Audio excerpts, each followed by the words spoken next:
Today on the show, Radical Ones, we continue Star Wars Summer with 2002's Episode 2, Attack of the Clones. But what senator would have the courage to propose such a radical amendment? It's time to get radical. Hello there. We seem to be made to suffer. It's our lot in life. Queen Amidala herself. Help me, Obi-Wan Kenobi. You're my only hope. Obi-Wan has taught you well. Somehow Palpatine returned. More did you say? Here is the path to the dark side. I don't like sand. It's coarse, rough, and irritating, and it gets everywhere. They fly now! They fly now! You will be a Jedi, I promise. Hey, Jabba, no bother. I am a Jedi, like my father before me. The Force will be with you, always.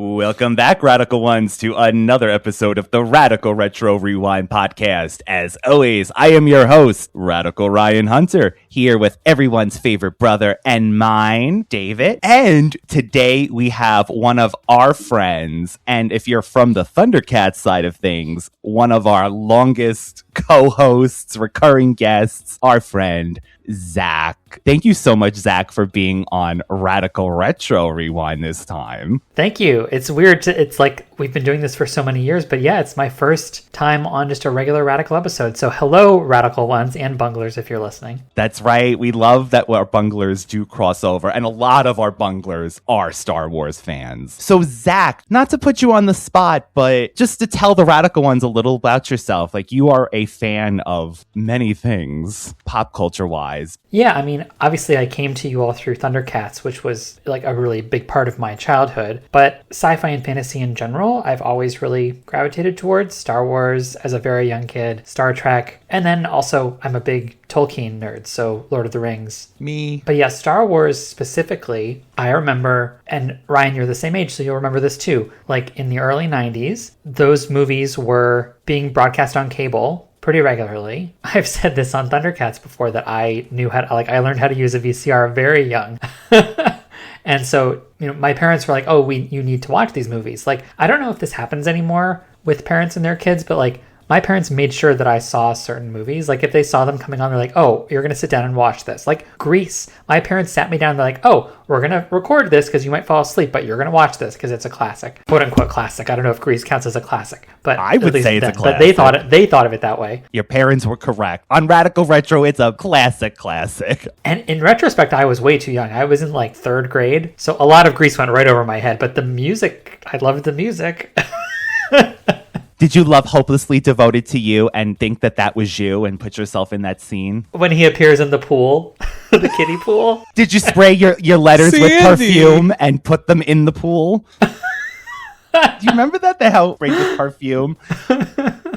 So Star Wars, yes, Zack. Recording them off of TV when I was probably like 6, 7 years old and just watching them repeatedly. And then there were still some toys. Like, I don't know that Star Wars ever completely disappeared from toy shelves. Like, I definitely had little, I don't know, I wouldn't call them action figures because they weren't articulated, but they were kind of posable. They were like squishy, bendy. Yes. Oh my God, like rubber. Zack.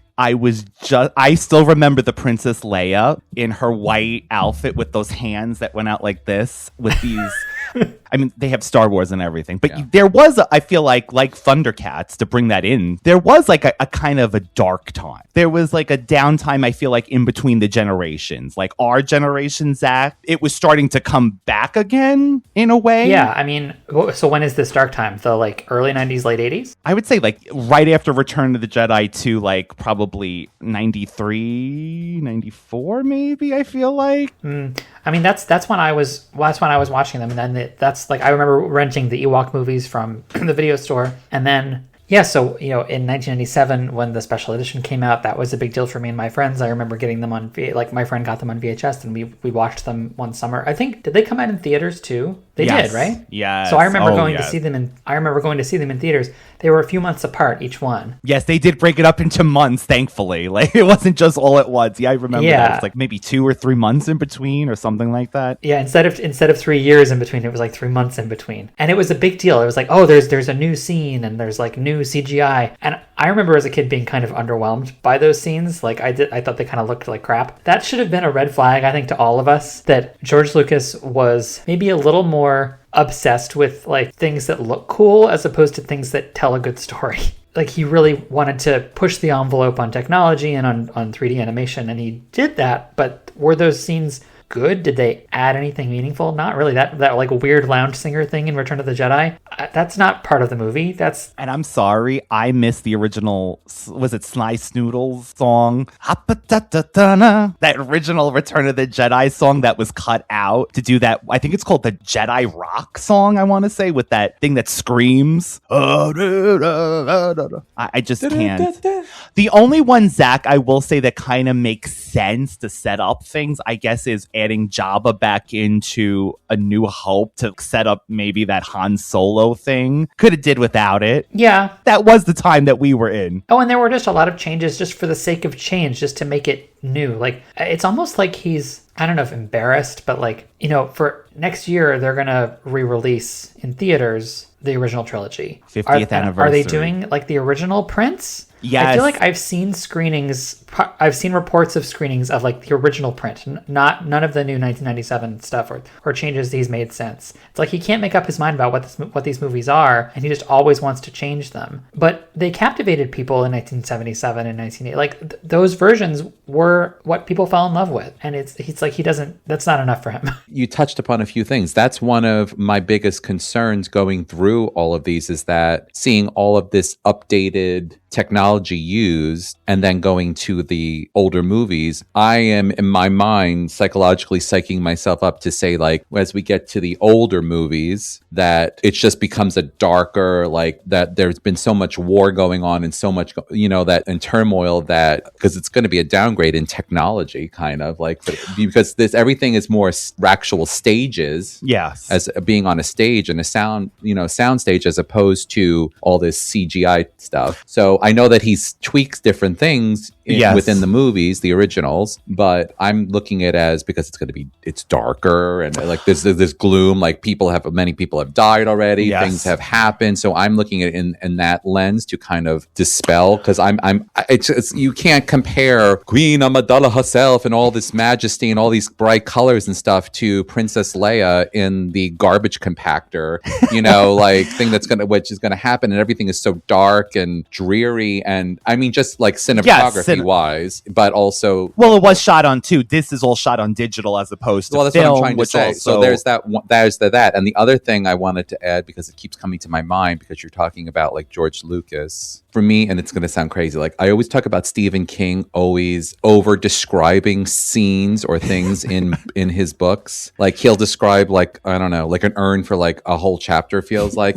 in a book. And I can't say that I read a lot of Stephen King, and I feel like that's what Lucas has done with certain scenes. It's like the race scene, I felt like the pod race went on for like just a lick too long. I feel like it could have been shortened just a tad bit. We'll get there, but I think both of these movies have action set pieces that are like, the pod race is like, it's like Ben-Hur, right? It's like it's the big, and this has that sort of almost Coliseum Gladiator-esque scene that is also a very long action set piece. They feel like George Lucas really indulging. Oh, that's a perfect way to describe it, indulging. And they were longer. They used to be even longer. There are deleted scenes from them that may have made them even longer. My whole thesis here, right, is that those things he added to the special editions should have been a red flag, that maybe he wasn't fully in control of his instrument, that when these prequel movies came along, we should have known, we'd been warned that maybe his taste level wasn't what we thought it was. I mean, I know you haven't talked about the original trilogy yet, but we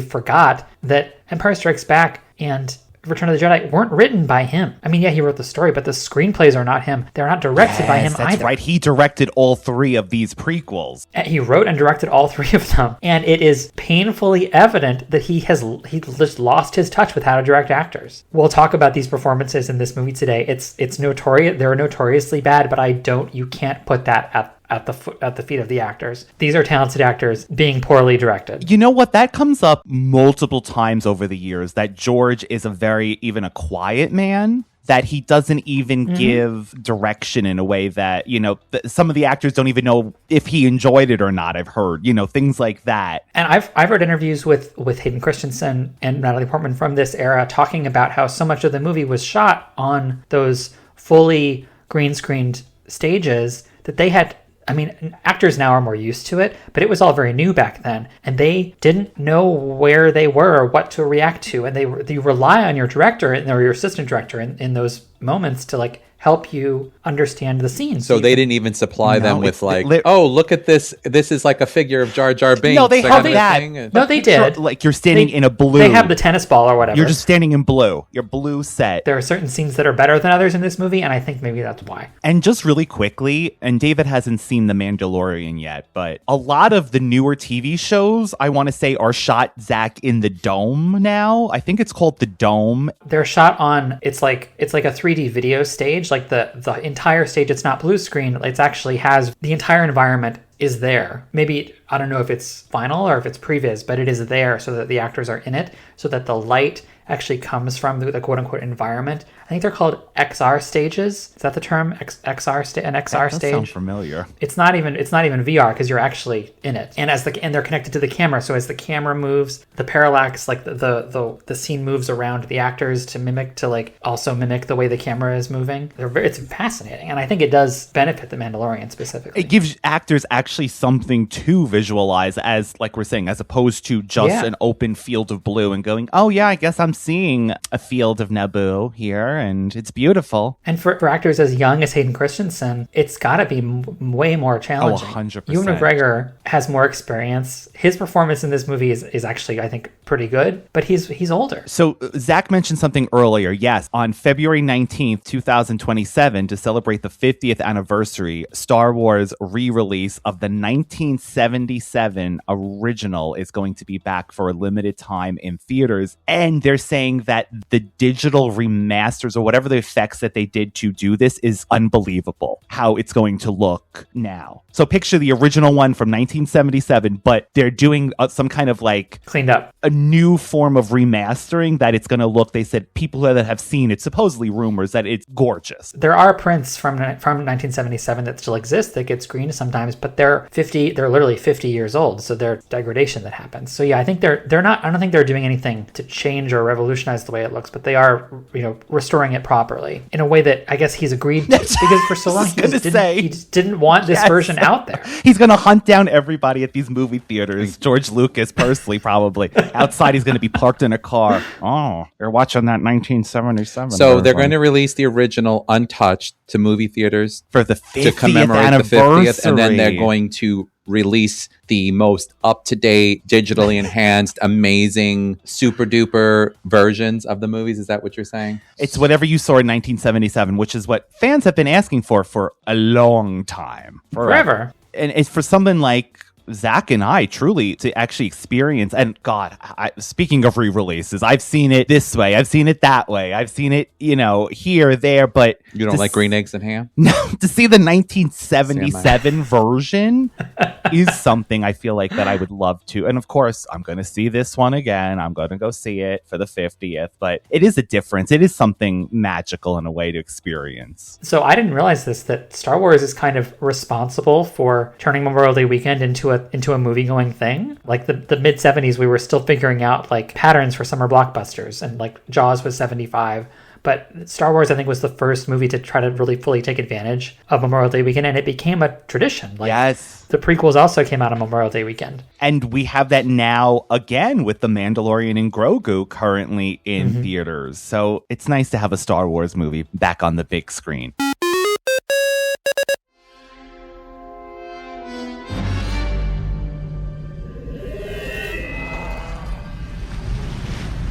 It was just before dawn. They came out of nowhere. Do you have any idea who's behind this attack? We will find out who's trying to kill you, Padmé. I promise you. Escort the senator back to Naboo. She'll be safer there. I do not like this idea of hiding. Sometimes we must do what is requested of us. Dangerous and disturbing this puzzle is. You're using her as bait. I'm a Jedi. A Jedi! What do you know? Follow that speeder! He went that way. This is a shortcut, I think. Anakin! How many times have I told you? Stay away from the park coupling.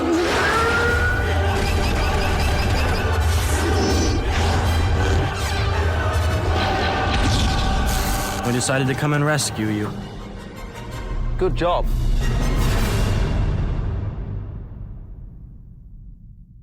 It is 10 years after The Phantom Menace. Anakin Skywalker reunites with Padmé Amidala, while Obi-Wan, and I'm editing episode 1 now. I keep saying Obi-Wan Kenobi. I'm going to have my Star Wars card taken, I know in my head it's W-A-N, Wan, but I always default since a child to Obi-Wan Kenobi, like only one. I think everybody does. I think everybody does. Obi-Wan Kenobi. But just, I guarantee you, after that episode airs, people are going to be like, it's Obi-Wan. I know. I'm telling you, I know. It's Sarah Jessica Just Parker. blame your accent. I just had to say that. Obi-Wan uncovers a mysterious clone army tied to a growing separatist threat led by Count Dooku. As war begins across the galaxy, Anakin's fear, anger, and attachment begin to push him closer to the dark side. Zack set it up earlier. Hayden Christensen became Anakin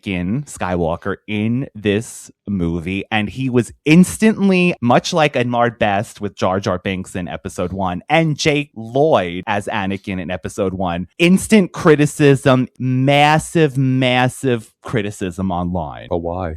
The acting choices, but like Zack said, I do feel a lot of that is up to not only the dialogue, but the direction that George was doing. I honestly don't see that. I see he played the character as, I mean, for not being a seasoned actor and all of that, I feel like he played the part. He played someone who is young, arrogant, a little bit, struggling, like that kind of, like, I think he was the part. I got annoyed with him, like the way he acted about certain things, but also like I could understand where he would be upset about certain things that were going on and why he reacted. I think there's always going to be that kind of scrutiny, right? Everyone is going to have a problem with something. Yes. To your point, Ryan, like unlike with episode 1 where the internet was still young-ish, I remember by the time this movie was about to come out and there was reporting on it, there had been trailers, I think it had been screened in a couple of places at festivals, like leaks were coming out, excitement was building. I remember like there were rumors that like, oh, after the opening crawl, instead of panning down, the camera is going to pan up for the first time. And we were like, oh, that's so cool and novel. It's like those are the breadcrumbs we were left with, forced to have to pick up because there was nothing out there except for, little bits of reportage. But I do think that hearing that it's 10 years later, how old was he supposed to be in episode 1? Like 8 or 9? So in this episode, Padmé is 24 and he is 19. So if she was 24, that means she was 14. She was 14 and he was 9. See, and she looked like she was 25. I was 16, he was 21. She was giving me Gabrielle 90210. Oh my God. The senior that looks like she's 32. I think a lot of the awkwardness, a lot of the, it just comes from them not reading the age that he wants them to be. And honestly, I would have made him even a little younger. I would have said behavior like this from a 16, 17-year-old makes a little more sense than from a 19-year-old. Don't worry, no harm will come to her. I can sense everything going on in that room. Trust me. The other thing that maybe is the source of this criticism is that this movie is trying to do a lot of things. Yeah. It's this awkward middle child where, let's just describe the things it has to do, right? It has to make us believe that Anakin and Padmé are a real thing. It has in 2 hours and something minutes. When they haven't seen each other in 10 years. And it has to set up this weird political conspiracy thing to create a reason for there to be a military. Those are two very different stories. So in the hands of someone who maybe wasn't fully equipped to tell both. I'm being really judgmental of George Lucas. I honestly don't see that though. I'll be honest with you. David's offering, say, look, that's good. We need that. I see that she met him. He was a boy that was a slave. He looked at her like a man that was in a desert, which he was a desert planet that was thirsty for water. She was this beautiful goddess to him. He asked her if she was an angel. She showed him kindness. She sort of embodied like little boy, like lusted after her, but also kind of a motherly thing. So that fulfilled two needs for him. Then he was plucked away with the Jedi. So his only reference of a girl was this Padmé. So he really wasn't exposed to any other women. So he was lusting after, obsessing over her for years. Jedis are not even allowed to like basically date. This is the problem. This is why he got crazy. Well, one of them. So I feel like that was his only point of reference. He had this ideal image of this queen, this Padmé, that she's everything, and it just became this obsession. I don't question how intoxicated he is by her. Yeah, I was going to say, I think I agree. That reads just fine. What I question is her turn. Like, she was like, I'm going to die. Oh, screw it. I'll just go for it. You know what? She was enticed by the dark side. I got to say, and I mentioned it in the first episode. Episode 1, I was, oh my God. It started the love of Ewan McGregor for me, right? So I never saw anyone but Obi-Wan in this prequel trilogy until this viewing was the first time like, you know what, I get it. Hayden Christensen was a handsome young man, right? Like I get like the girls in my school that were like, oh my God, like they were all, he's a twink. They loved Hayden Christensen. I used to go, Now I'm like, okay, I get it. He was handsome, he was striking, but my God, he was so whiny that someone like Padmé, we said in the last thing, she was 14 years old, right? A 14-year-old queen. She is so mature. He was a queen too. She is so mature compared to him that it is almost like, what does she see in him? But he was also mature. He was a slave, and even though he was immature because he was a kid, at the same time he grew up very hard. He grew up on the street. No, they both had no childhood. I agree. They both had no childhood. That's what I'm trying to say. Like, but he became more whiny on paper. I don't know if it's just the direction, the writing to set up like the dark side kind of things in him. I don't know. In the first movie, his personality almost seemed different.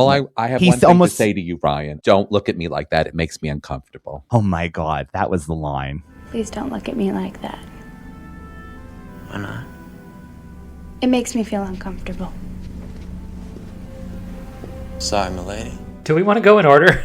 Yeah, so let's just set up. Thank you, Zack. This is the reason why Zack is actually here, because he's the only person that is the voice of sanity, because we will just babble incoherently as we do. Obi-Wan. So we start with Coruscant, which is a episode 1 location. We find out that Padmé is still under an assassination attempt with a decoy that, once again, you must sound like Natalie Portman if you are going to be her decoy, even on a plane, a starship.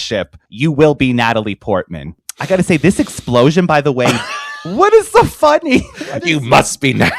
I mean, you have to.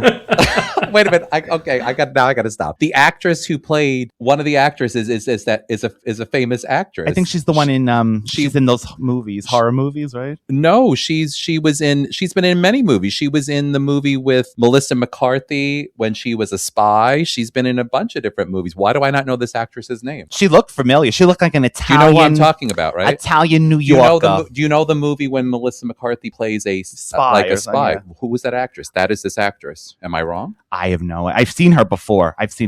But she is Padmé's current. The one who dies on the platform, Corday. Yes, Corday blew her shoes off. By the way, the explosion was so powerful it blew her shoes off.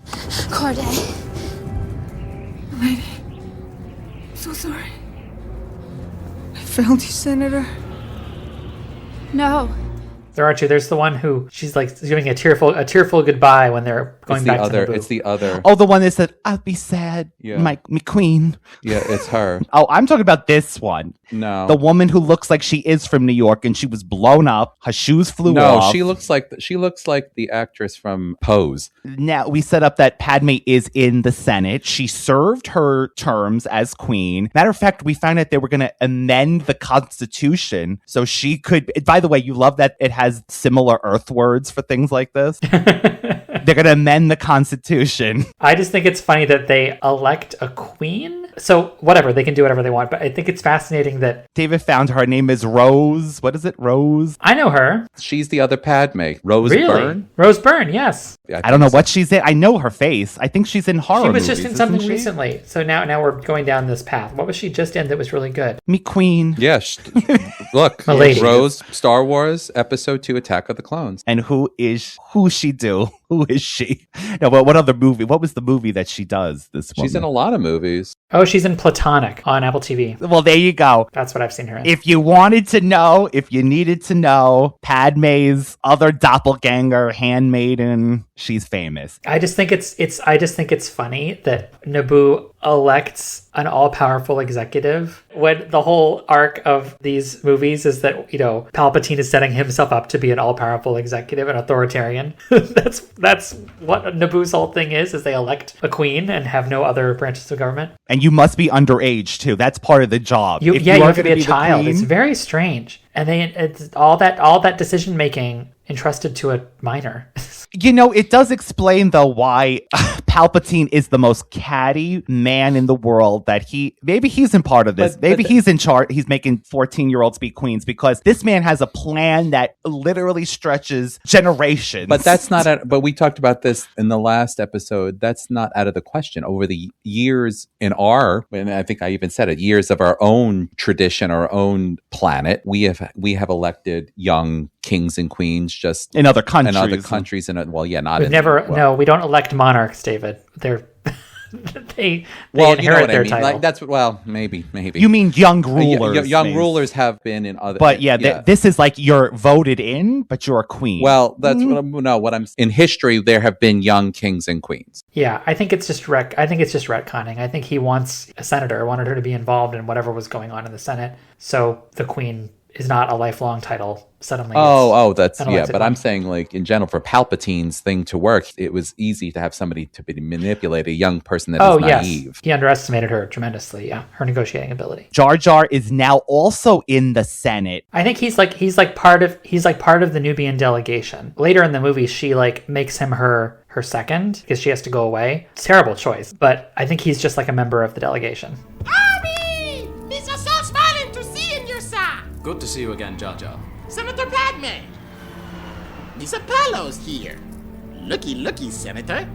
Decent Jedi arriving. So what do you think about, in general, Jar Jar's deplenished role in this movie? Because I feel like clearly he was probably meant for a bigger role in this entire trilogy. And I do think that backlash from episode 1 because there's a noticeable difference in Jar Jar. Did you notice? Even he's just very to the point. And a matter of fact, he's even cut off at one point. I think that George Lucas does comic relief. He can do it well. 3PO and R2-D2 are lovely comic relief. And a lovely couple. Episode 1, the first high-profile gay couple.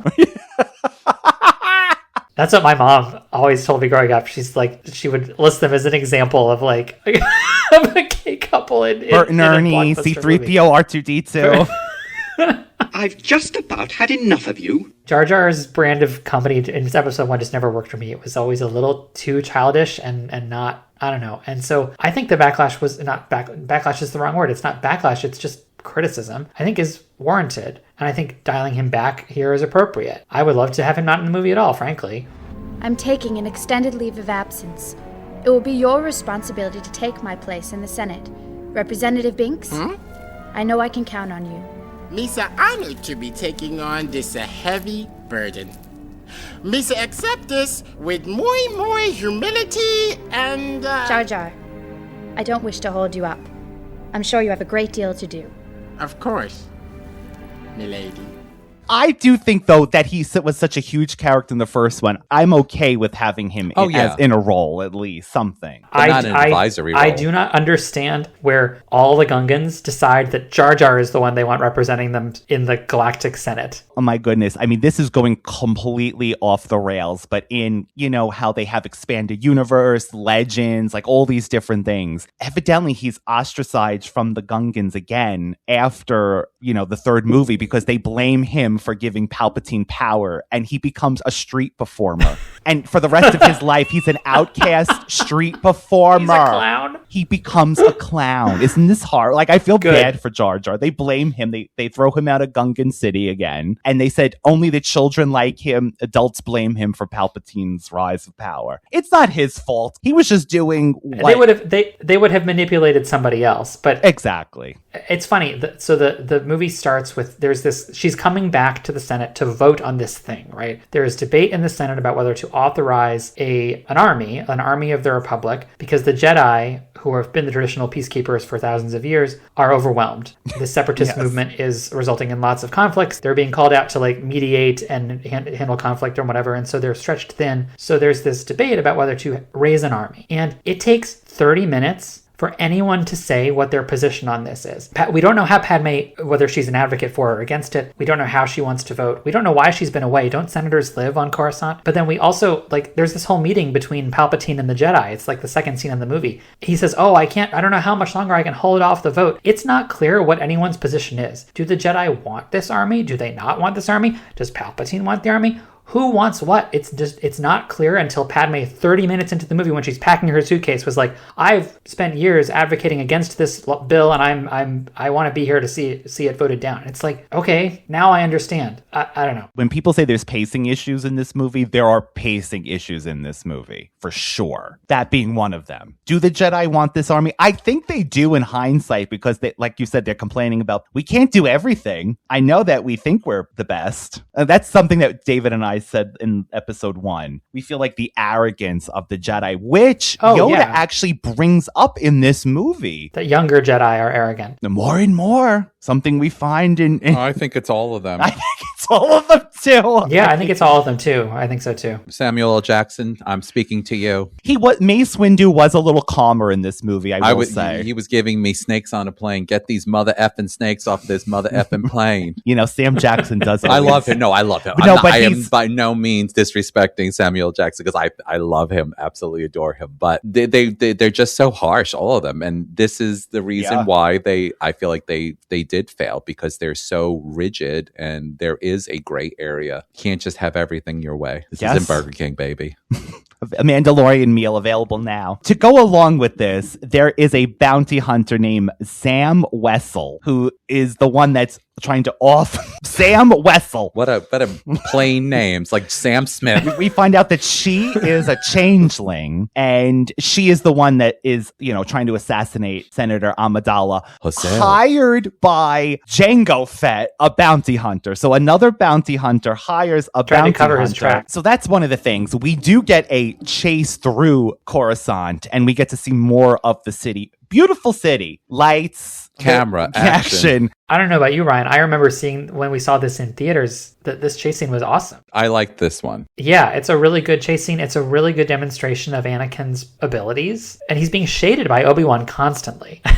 Like, Obi-Wan's giving him the hardest time, but he's actually getting it all done. You're right. And this is, again, when I told you in the original, for the first movie, that Obi-Wan was not ready to be the master, because he's giving me older peer, but he's not giving me master. Yeah, every once in a while he pulls rank on Anakin, but he's giving me more of a big brother peer vibe, like the constant digging back and forth. He's not giving me, my word is absolute, you need to respect me, like not keeping him in line as much. And that's, I also I kind of feel like leads to Anakin having more leeway to push back, and kind of maybe he could have kept him more on the straight and narrow. Maybe not. Maybe it actually would have been worse. But he was giving me this kind of like jabbing back and forth, like you speak of, which is a really amazing point. It's not giving me master and apprentice. It's giving me brothers. We will find out who's trying to kill you, Padmé. I promise you. We will not exceed our mandate, my young Padawan learner. I meant it in the interest of protecting her, Master, of course. We will not go through this exercise again, Anakin. And you will pay attention to my lead. Why? What? It's giving Anakin that opening to feel like maybe he's jealous. Now, I don't think he is jealous. No, but because they're digs and not sage advice, because he's just like bitching. A lot of bitching in this movie. It's fun. It's like fun banter. I don't think it's intentional. I think this is George Lucas trying to write banter, but for the characters, it's just not. It doesn't feel right. So just on that alone, I noticed a few times, even Padme kind of corrects him in front of everybody as well. There's a lot of things where Anakin, he says things in front of people and he's literally put in his place in front of people. When they're like, oh, he is too old to be trained. I really do wonder if in this case it was true. It's a bit of Arrested Development, right? Like when little, what do they call the youngest Jedis? Younglings? Oh, well, younglings. When you're brought into the thing as like a 4 or 5-year-old, that's where you're raised. So I don't know, their emotional development, I think it's just going to be different. And for you to be, ripped away from your family before you even remember your family versus when you're 9, you're going to miss them forever. It's very different. So I wonder if part of his emotional immaturity is just from having that like split upbringing. I put Yoda speaks of Jedi arrogance, but they take young children and force them to have no attachment. Yeah. The whole system. I'm sorry. That Is what leads to the downfall of the Jedi. Ultimately, that's because you have to have empathy is what gives people drive. Like, again, we always bring it back to Charmed. You're driven by your I don't care what anybody says. I can be a very logical person and I can be very like cut and dry, but you have to have that emotional tie. Yes. And if you believe in this whole force thing, just because it's in your blood, so to speak, it's still a very powerful driven. Just like when Obi-Wan fought the Sith, it's because he was driven because he saw his master be slain. It gave him the extra oomph. It wasn't just his training. He was so pissed off and visibly crushed that his friend, his master, his everything, his confidant was slain right in front of him and he couldn't get to him in time. That's what propelled him to win the fight. It wasn't necessarily all of his skill set. And so to say that you're not allowed to have emotional attachments, I think is what made the Jedi fail ultimately as a group. You have to have some sort of an arrogance and not having an emotional tie, because when you feel like you're above everybody else and you have no empathy for anybody, what's the point? It's like nothing. I do see them as peers as well, but Anakin does say to Obi that he is the closest thing he has to a father figure. And this line that, why do I feel like you're going to be the death of me? Haha, foreshadowing. Which is, fun. That got a big laugh in theaters. I remember a big laugh. By the way, this is the movie. I saw it 3 times in theaters, and this is the first movie I went to see by myself. Mom, Dad dropped me off or whatever, but They're like, we're not this is the first. No, not again. I saw it with friends from school. Not again. Dad once, and then the third. I was like, I need to see it again. I saw it by myself. I was like, oh my God. I was nervous. Lucas, thanks you for your contribution. It is one of those movies. I was like, no, I had to see, The story is on. Padmé needs to be protected. Anakin is put in charge of her, while Obi is to find the source of this, this bounty hunter and where he comes from. He goes to a diner, by the way. Now, and originally I thought that the droid asked for Jamba Juice. It's Jawa juice. It did sound like Jamba Juice. So I was like, what? They take a Jawa. Yeah, Jawa. They take a Jawa and they wring it out. Oh. Which I found out is slightly alcoholic. It's not full on a beer, but it gives you a buzz, evidently. So Obi was taking it a little. Were you expecting to see Lone Star and Barf sitting next to them? Because at a diner randomly. With this Dex. Yeah. These are Kaminoans. Keep to themselves. They're cloners. Damn good ones, too. Cloners? Are they friendly? Oh, it depends. Depends on what, Dex? On how good your manners are. How big your pocketbook is.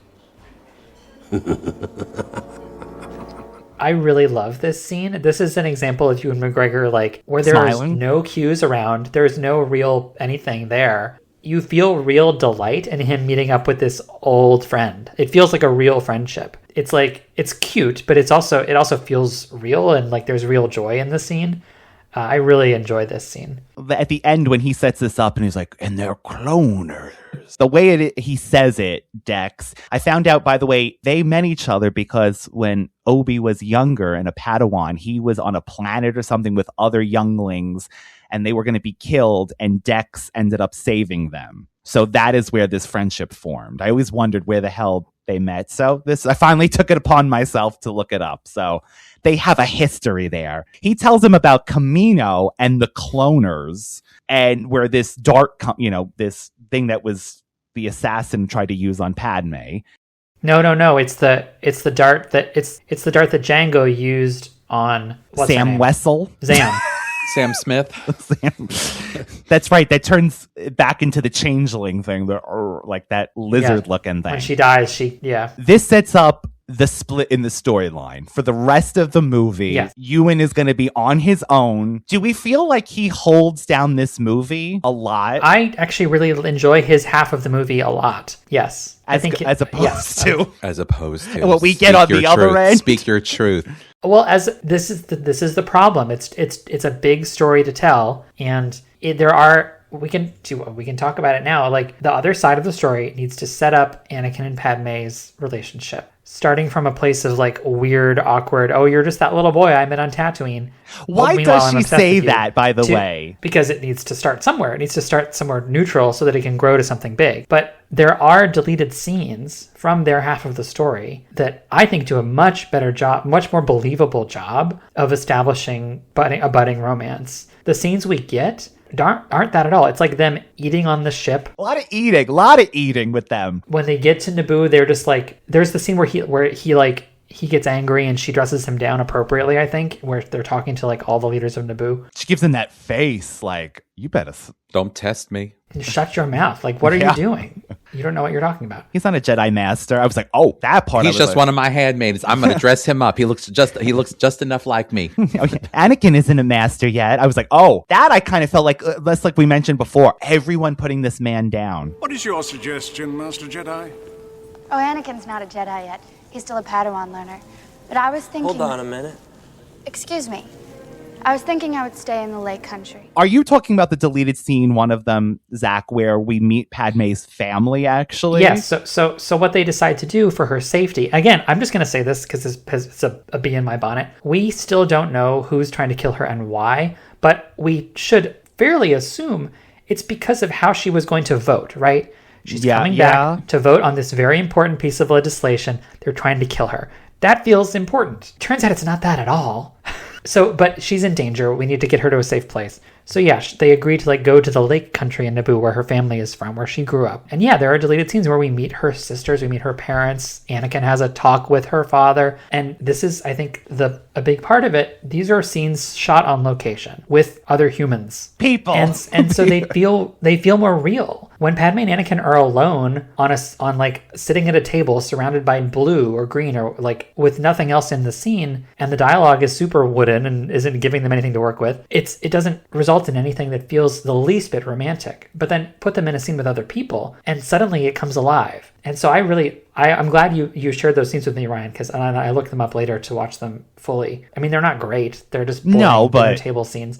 But at least there's something. And you can tell in those moments that Padme maybe is feeling something. Whereas in the scenes we get, she is not feeling anything. To the point where when they do go to the lake and he's like literally touching her after she said 2 scenes ago, don't look at me like that, it makes me uncomfortable. It's really creepy. Like, why are you touching her when she told you no the day before? And the other things that this scene sets up is, spoiler, in our next movie, our beautiful Padme Amidala, doesn't have a good ending, and there is a funeral scene, and evidently her parents and sister are there. We don't know who these people are because the scene has been deleted. Oh, I didn't know that. Her family is actually walking behind her coffin in the next movie. But again, if you didn't know that there was a deleted scene and her parents were involved, it also shows too, there's these scenes where Padme is explaining different, like, as she was a child, the photographs on the wall are holograms and they're moving and they're showing, I saved this Rodian family, like, it just shows more of her heart and her history and what she's accomplished. But they had to get to floating pears. With that tongue thing? Tongue thing? The pear, you remember the pear that was floating to her when Anakin? No, I'm talking about, I'm just thinking about, like, it's so annoying when Jar Jar did that the other movie. Oh, so he was eating pears in that movie it's too. Another fruit thing. That's true. Yeah, what is with the fruits? That's so true. I think it might have been a pear It's a fruit fetish. I think it might have been a pear too. If Master Obi-Wan caught me doing this, he'd be very grumpy. We're in Naboo, which is still the most beautiful. My kid said something about that. Like, why is he doing that with the fruit? I said he's just feeding her. He's like, she can't do it herself. I think that's what Marietta said. A dependent woman. He had to cut up that one piece. I said for he was her. Showing affection. She's like, I don't want my showing off. At first, I thought he was just stealing her food. He's like, here, have this little tiny I have a question piece. for you guys quickly. Yes, Do you feel like the movie showed a good job of showing Anakin's dark side and how he tried to control his aggressive side throughout this movie? I noticed that whenever he gets aggressive, so Hayden Christensen is Canadian, but he spent the summers on Long Island with his grandma. And I think, maybe it's just me, whenever he gets angry, I hear a New York accent. Oh my God. What are you trying to say? That's hysterical. When he's complaining about Obi-Wan, he says he's overly critical. Yes, and he doesn't let you. You're right, actually. He didn't get no cannolis. I never know. No Italian bread. Said that. Yeah. Now that you said Let's talk about it. That's Want some coffee? So true. I'm ready for the trials. But he feels that I'm too unpredictable. He won't let me move on. That must be frustrating. It's worse. He's overly critical. He never listens. He doesn't understand. It's not fair. By the way, at some point he says, "I'm sorry." I'm sorry. I do remember that part. I'm sorry, Padmé. It's just a funny thing that I remember as a kid, it bugged me. I'm like, wait a minute, why does he suddenly sound like he's from New York? Watto raised him. So Watto's from Hey, he's from Brooklyn. Republic credits. No, Watto's like, well, maybe Brooklyn, but like Russian, like Brighton Beach. Yes, he's the Russian mafia, but he's set up in Republic Brooklyn. credits are no good for me. Hey, hey. I'll take you to the Russian tea room. Oh, maybe. The Russian bathhouse. On Tatooine with the huts. In fairness to him, she is kind of hot and cold towards him, and that it does frustrate him. But it doesn't make what he, like, at least in the scenes we get, the way she gives him zero signals and he acts anyway, it's creepy. It's creepy. But I got to tell you, that dinner pear outfit that she wore was very sexy. A very sexy outfit to wear for eating pears. You know what? Can we talk about... We haven't talked about this. Talking about her outfits and her hair change in every scene. There's that funny bit you mentioned. Carrie Fisher, we speak your name. Yes, Carrie Fisher has that bit. It's very funny. Play the audio here. You had the unmitigated gall to let that chick, the new girl who plays my mother, Queen Armadillo, or whatever her name is, she wears a new hairstyle and outfit practically every time she walks through a door. I mean, I bet she even got to wear a bra, even though you told me I couldn't because there was no underwear in space. And she does. I wrote down in my notes, I had like a Padmé hair watch just to see all the different styles. When she has like an afro that's like pulled back into a bun, but then in the scene before and after, her hair is straight again. It's just, it's so funny. Can I just tell you, every time I see Queen Amidala, all I see is Bjork. Because of the outfits that she would wear. The hair and the outfits and the great. That is Bjork. She is Bjork. Bjork could have been Queen Amidala. If she was given the appropriate credit, money. I think George Lucas stole Bjork's look. There is, speaking of the hair, there is that Princess Leia-esque one. Did you notice early on? I think it's the buns, but they're kind of like sharper buns. They're not. They're She-Ra. They're like She-Ra headdress, but hair. They're kind of like pointed. She-Ra.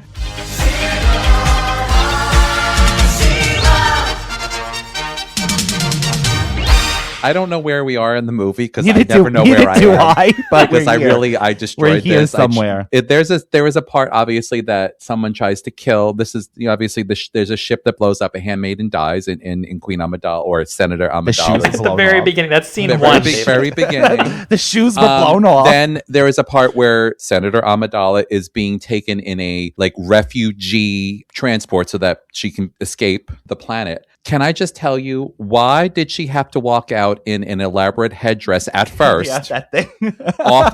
Okay, so while she's on the ship, she has some kind of like I had on for the ThunderCats, like a knitted thing over, But I said she's a refugee with an elaborate headdress. So she was out walking with a queen's headdress on to begin with. And then when she walked on to she was from the Hamptons. The ship. Then she finally put some kind of like veil. My peasant outfit. This is my peasant outfit. But the headdress is still on. The veil is just over the headdress. This large, ridiculous, she was giving me like something Grace Jones would wear. Yeah. And I'm like, you're really not trying to be seen. And Anakin is wearing like a dirty poncho, right? Yeah, that fits into the thing. He's like, I'm giving you like... I'm a street man. Yes, I'm working on the street. He's giving me Aladdin. Yeah, oh yeah. Aladdin Street. And she's giving you. And she's like, I'm going to wear this elaborate head. This is my most Actually, benign. This is the tamest, My most subdued. This is my most subdued look. I had absolutely nothing to wear. This is my travel outfit. So I'm like, I just had to laugh about You're right, that. actually. Okay, but anyway, I just wanted to put that out there. I do love, though, on that actual, now that we're back here on this thing before Naboo, R2-D2 goes with them, as we see that R2, since saving the day in episode 1, has now become, I guess, her trusted droid. I love that he gets bread for her when they're traveling on the transport. And the robot's not too thrilled that R2 is getting that bread, but he brings this piece of bread over, just drops it down for her and leaves. I said, well, the other droid, like cafeteria bartender droid is like, no droids here. They're very anti-droid. Even the droids. Even the droids are anti-droid. They're anti-droid. There's a hierarchy. Hey, you. No droids. Get out of here. We should set up the romance. The scene when they're in the Naboo field.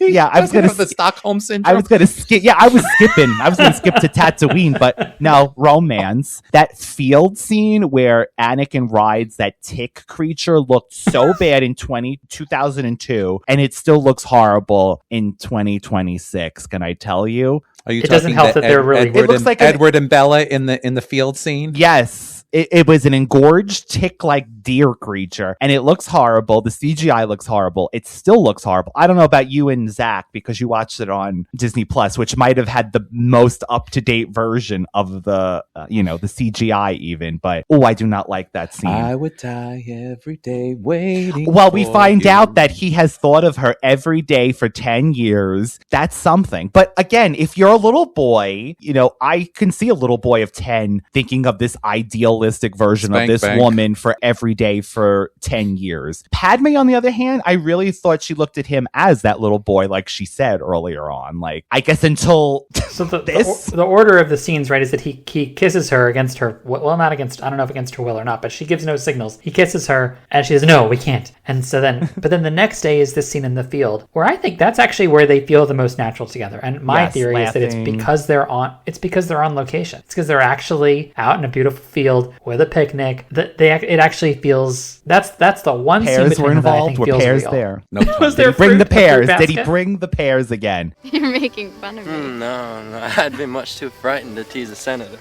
But yes, that's the actual only scene, Zack, that I do feel there's a connection. She seems happy. They're laughing. Yeah. They're rolling in the fields. Well, the rolling is a bit much, but the way she smiles at him feels real. She's smiling at him when he's not looking at her. And he's not being crazy. Yeah. For once.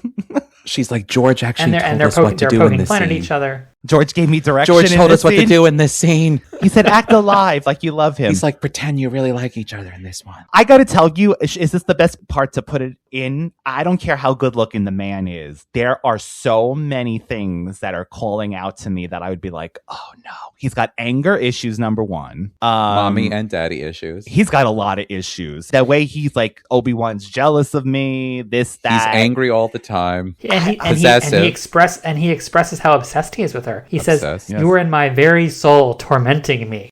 I love the way you said that, Zack. I've been haunted by the kiss that you shouldn't. I wish a man would actually say that. That were given me. Okay. Yeah. Hey, it would have been nice. Say it again. It would be nice. I'm haunted by the kiss that you should never have given me. My heart is beating, hoping that kiss will not become a scar. You are in my very soul, tormenting me. Oh my God, my phone has the dead. Still, I turned my phone on. It's the handmaiden whose shoes got blown off earlier. Oh. Corday. Corday. I like her name. Corday? Yeah. Yes, red flag. But the dialogue is also just so bad. Like he says, I've been dying a little bit each day since you came back into my life. My heart is beating, hoping that kiss will not become a scar. You know, if it was Shakespeare, I guess could get away with it. It's but General I don't Hospital. know. It's General I don't know Hospital. about this. I don't know about Anakin. I don't know about it's soap opera acting. It's men in their 50s writing romantic dialogue for yes, young it's people. Soap opera acting. Honestly, the worst dialogue for me in this whole entire movie is I truly, deeply love you, or whatever she said. The way she says it, I was like, I don't believe you, Amidala. Nope. I don't believe you, Padme. I didn't believe you, Padme. I'm sorry. I truly, deeply love you. And before we die, I want you to know. I think she was trying to convince herself in that scene. I'm not going to lie. Anyway, Obi goes to Kamino, which is the huge, we bypass this an hour and 10 minutes in, the clone army that's being built on Kamino. We find out that Jedi Master Sifo Dyas commissioned this army. Where the hell did this man get the money? That's my first question. Who's paying them? Yeah. Who is paying? Because I know they didn't do this for free, cloning all these people. This is actually interesting. The original version of Sifo Dyas was supposed to be a synonym for cinnamon. It's supposed to be cinnamon? Synonym for Sidious, which is Palpatine. By the way, Palpatine goes by every name in the galaxy. The Emperor, Palpatine, Sidious. This man's got many names, but it was supposed to be Sidious. But then, due to a typo, this is one of those mysteries that like feels like they were setting up something interesting and then they never pay it off. I mean, it's been retconned since. We've in novelizations and whatever they've explained that Sifo Dyas was convinced to do it and then they killed him and blah blah blah. But like I don't know, it's Obi-Wan is uncovering this mystery that then never gets solved in the movies. You set that up perfectly. George Lucas was going to tell the story in Episode 3, but ran out of time. Oh, okay. So there you go. So Sifo Dyas, thank you for your contributing to the clone army. We find out that they are cloning Jango Fett, who is I guess he's the father, but really it's a clone of him, of Boba Fett, who we will later see in The Empire Strikes Back, Return of the Jedi, his own spin-off series on Disney+. Jango Fett, are you okay with setting up Boba's father as this other bounty hunter, Jango? Your clones are very impressive. You must be very proud. I'm just a simple man trying to make my way in the universe. Was this a cool plot point to set up? Like, do we need to know everyone's history and where they come from the original trilogy? Or I mean, it gives you continuity and it kind of like pulls the movies together, gives them some sort of thread. So in that way, I do appreciate it. That's true. And it makes Boba Fett more interesting as a character later on. Like, I mean, yeah, is it a little retconny for you to realize that all of the stormtroopers are also just Boba Fett under their helmets? It's a little weird, but I enjoy the connection. Yes. I enjoy having a kid on screen. That I remember being a kid and thinking that was cool. But it's him. Yeah. Even though he calls him dad, it is a little bizarre. Yeah, he requested a clone that was unaltered and so they're speeding up the clones too. That's the other thing. They're age accelerating them. They're making them docile and controllable. Beautiful planet in the scene. I love the rainy look of Kamino. I don't know if it's always rainy, but I kind of like that whole look. It's like a whole water planet. Yeah, it's like a water. Beautiful. Beautifully depressing. Scary. Beautifully depressing. Well, and the Kamino ones are very like, don't the aliens in Close Encounters kind of look like that? Yeah, that's what I was thinking. Long necks, flowy gowns, very soft-spoken. But also, Dex sets up the idea that they're temperamental. So Obi-Wan is like, he plays along. I think he plays along in part because he wants to get more information. Yes. But Dex's warning, I think, also matters. Like, don't rub them the wrong way. They can be very testy. Which I didn't see, honestly. They seemed very agreeable. It's a show. I think Obi gave away a little too much that he didn't know what the hell was going on. Who did this and why? I'm here for... Yeah, I'm here for that. I could have been a little more on the fly. Could have been... Oh, yes, that's why I'm here. That's why I'm here. I'm like, of course that's why I'm here. Why else would I be? Yeah, of course. Sifo Dyas and me are friends. Oh, he died 10 years ago? No. But you must be anxious to inspect the units for yourself. That's why I'm here. Oh, I was going to say that in the lead up to planning the planet, I love the little scenes on Coruscant, like the scene with the librarian. Oh, she was not happy. No, my grandma was a librarian, so in my family, we always joke about librarians having attitude. And she says, if a system does not exist does not appear in our records, it does not exist. And then she just marches off. She didn't even know that child was behind her. She was just like, unless she sensed it she is a Jedi from what I've learned too. That she's like like an older Jedi. Yes, that's like the Jedi library. That's true. I hate to say it, but it looks like the system you're searching for doesn't exist. Impossible. Perhaps the archives are incomplete. If an item does not appear in our records, it does not exist. I really like the scene with Yoda and the younglings too, where they help him figure out what might have happened to the planet. That felt like a real scene. And I do think that Frank Oz, Ewan McGregor, like the scenes with more seasoned actors are just better scenes. Yes. Well, that also sets up Yoda to have, again, a little more empathy and a little more of a heart than the other Jedis. Yes.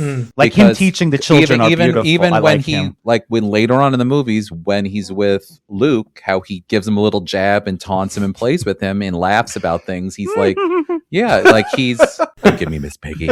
No, I heard Fozzie but it makes him more endearing, and that's why people like him so much. And I do love him with the younglings, and he's like, "Oh, Master Obi-Wan, lost a planet, did we? How embarrassed!" I love that. And then he says, like the children, like the mind of children. I love that. Simple, but yes. So he would be. Yeah, you don't get that. You don't get that from Mace Windu or the other adult Jedi on the council. They're all very self-serious. Truly wonderful the mind of a child is. The Padawan is right. Go to the center of gravity's pull and find your planet. You will.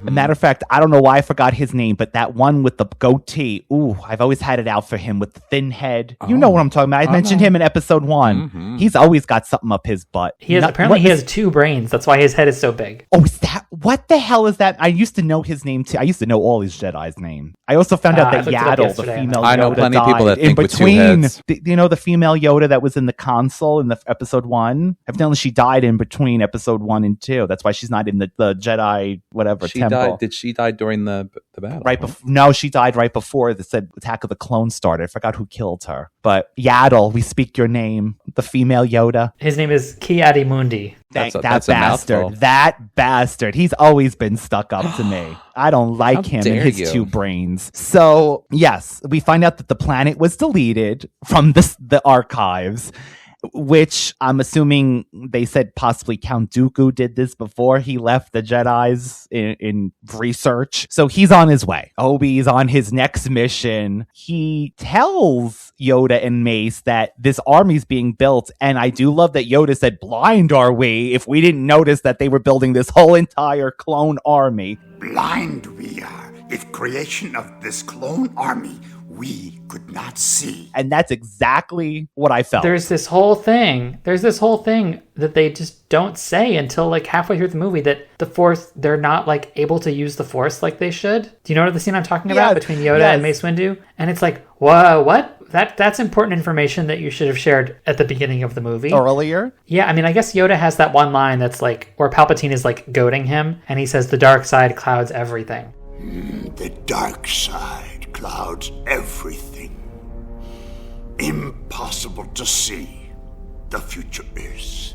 I don't even think I remembered it. Watching the movie this time was like, I feel like the first time I actually heard that line of them suddenly not being able to tap into the Force the way they used to. I think we had to have something like that, or we would think that hundreds of Jedis are that's completely blind to everything. That's the thing. That's kind of what's annoying about it, because how would you not sense a dark force that is literally sitting next to you and standing next to you? Like, that's kind of I mean, honestly, that's kind of was slightly annoying. Like, even if, Palpatine was in the room, if Yoda just had like a twinge, he looked like off to the side, and like that really annoyed me, because a little taste. Because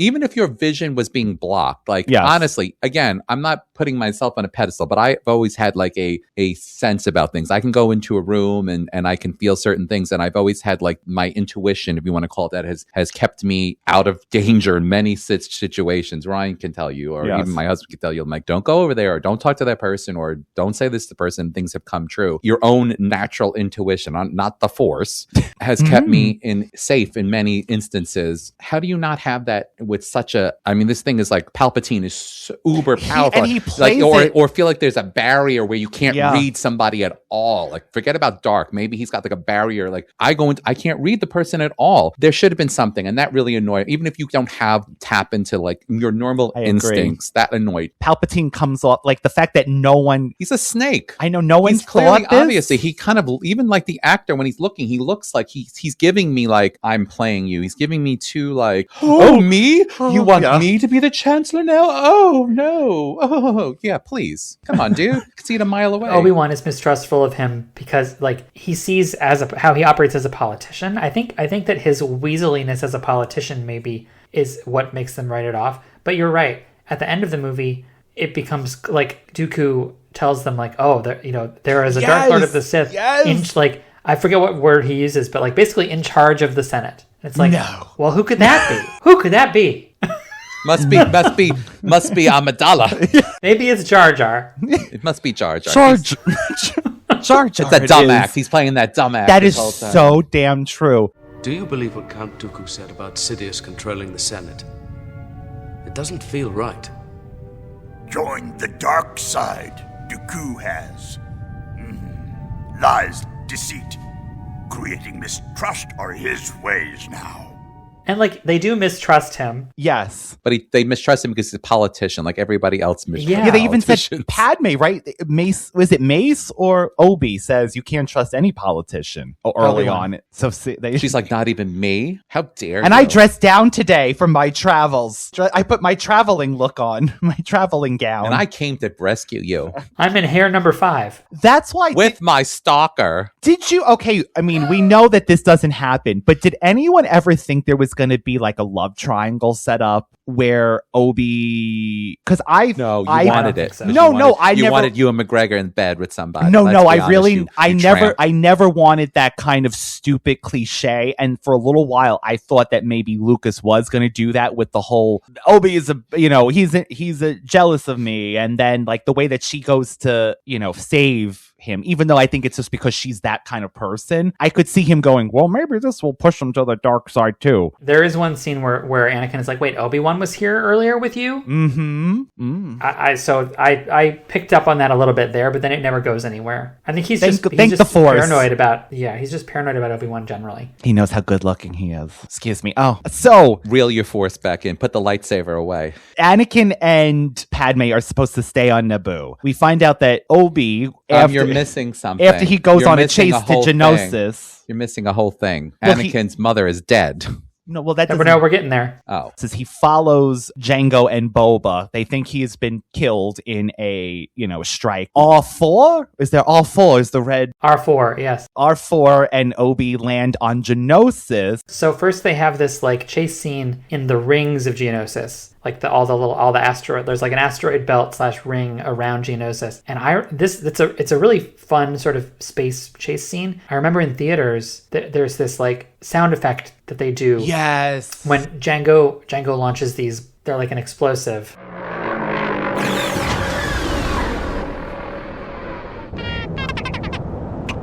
Seismic charges. Stand by.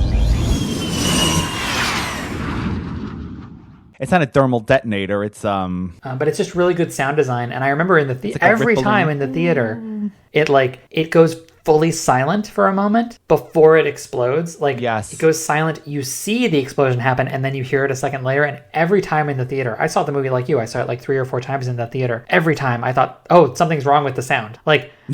What's happening? It's happening again. Yeah, it hits you. It would hit me every time. It was just throughout the movie. There's really good sound design. Skywalker sound. They know what they're doing. I don't know what it's called, but yeah, I just wanted to say that little scene they have is really well done. But it does lack for dialogue. I feel like in the original trilogy, whenever there's a scene like that, Han is yelling at Luke. Something is breaking. Chewie is smashing 3PO. Something there's chaos happening. Lots of screams happening. But I love this. You're right. They're usually yelling at each other. Obi-Wan is like, this is why I hate space travel. Yes. I kind of like that too. I love when I love that because that would be something I would say. I forgot that you don't like flying, master. No, I like flying. I just hate your crazy teenage reckless driving. I can smell your hormones through the force. So he lands on this planet that's very desert-like, honestly. Aren't they all? Not Tatooine, but rocks. It's like termite mounds. It's like the termites. And there are flying insects on this planet. He overhears and sees for the first time Christopher Lee. I know David loves Christopher Lee as Count Dooku, who was a Jedi who left the Order. And we find out that Qui-Gon was his Padawan, I want to say. Yeah. Is that correct? You get a whole lineage. You get a whole lineage in this movie. Yoda, Dooku, Qui-Gon, Obi-Wan, Anakin. Boy, Yoda. Yeah, Yoda really failed, huh? with Dooku. And I love Yoda. And we see that Dooku is talking to all of these the Trade Federation returns. Newt Gunray, I want to say. Is it? Yes, this is where we find out that the Viceroy is the one behind the plot to kill Padmé purely out of revenge. He wants hates her guts and wants her dead. There's no other reason. It's just a revenge plot, which is so boring. Sorry. It is. And then it takes out Obi for the entire of the rest of the half of the movie. He gets captured and he's strung up in the rafters. Sure. Before he's able to do this, he is able to transfer a message from his R4 to the Jedi Council, or is it to No, he tries, but they're not he's too far away and his thing is damaged. So he looks for Anakin because Naboo is closer. They're not on Naboo anymore. To David's point, at this point they're on Tatooine. But he gets the message to Padmé. He gets the message to Padmé and Anakin, who then retransmit it to the Jedi Council. So that's perfect. So we are setting up that Anakin's like, I'm sorry, I gotta go. Got to dream about mom going, sorry. And she just says, I'm going to go with you, I think, at this point. And he's just like, okay. Yeah. My God, the outfit that she wears to go back to Tatooine, knowing it's a desert. Oh my goodness. She had more layers on than the cloak, the thing. I was like, my goodness. We go back to Tatooine, back to Watto's shop. An old Watto. Hey, Annie, welcome back to Brooklyn. Yeah. The Russian band. I don't know. For me, Watto gives one of the most genuine emotional performances in the whole movie. You are Annie. It is you. Hey, you sure sprouted, huh? A Jedi. What do you know? So there you go. I was going to ask you, was he actually genuinely happy to see Anakin again? In the best way he possibly can. Yes. Watto, I don't think Watto inherently is evil. I just think that he's a product of who he is. That's his environment. I don't think he mistreated them. No, it could it did seem like their status. As much as a slave master could be nice. I don't think he beat them. He didn't beat them. And he did seem to let them go off early, right? Episode 1, he was like, oh, clean up and go home. I mean, granted. But it did seem... They were like indentured servants more than slaves, if that makes sense, even though that is the same word for slave to me. No, they were slaves, but he didn't beat them. He didn't mistreat them. We don't know what Shmi's job was. She was just at home. But we know that Anakin, I think, Watto's operating like a chop shop, junkyard, and here's this kid who's really good at fixing things. I don't know. There's a father-son thing there that obviously was unrequited. Anakin never felt like Watto was a father figure, but I think Watto had affinity for him. And I think it's real. Yeah. Because he almost says it quietly to himself. And he's like, yeah, I don't know who the voice actor for Watto is, but props to him. He's like, you're back. You're grown up. You're a Jedi. It was actually, that's why I'm glad I asked, because I actually felt genuine happiness from Watto to see him. And then he does say, oh, I sold your mother, how things happen. But I found out she got married. The man who bought her saw something in her. She married now, your mother. He does say that he's going to go in his records, and we see that he goes and I guess finds out where the Lars, this picks up. This is our Lars family on the moisture farm. Uncle Owen, Aunt Beru, who Aunt Beru, we'll find out, is all she ever does besides the Obi-Wan, I want to say, show, which was really good. But we find out that Aunt Beru just likes to give blue milk to everybody. That's all she ever does. Every scene that she's in, this poor woman, she's always filling blue milk up and giving it to people. So they go to the moisture farm. C-3PO is outside looking, oh my goodness, rusted, dry. But covered, not naked anymore. So guess what? This was reshot. There was an deleted scene where he was unfinished And when Anakin goes to the Tusken Raiders, Padme puts him together because it said the Lars people just left him there and they reshot it. So there is a deleted scene where she puts his face on and completes him because he was just left undone. And then for pacing, they reshot it with he's already done. Oh, hello. How might I be of service? I am C-3PO. Oh, the Maker. Oh, Master Annie. I knew you would return. I knew it. And Miss Padme, my... Hello, 3PO. Bless my circuits, I'm so pleased to see you both. We find out that Mr. Lars, he got his leg cut off because Shmi, she was kidnapped a month ago by Tusken Raiders. This is horrible. I found out that for a month, she was beaten, stabbed, and starved for a month prior to that every day. And it was a ritual to see how tough their adversaries are. And in the book novelization, it said that Shmi realized that they saw that she had a strong will and they were impressed by her. But she was tortured every day for a month. That's horrible. I could did without that. I don't really understand the Tusken Raiders. I feel like they were never given a prop. It just seems like, pure evil villain. I don't know.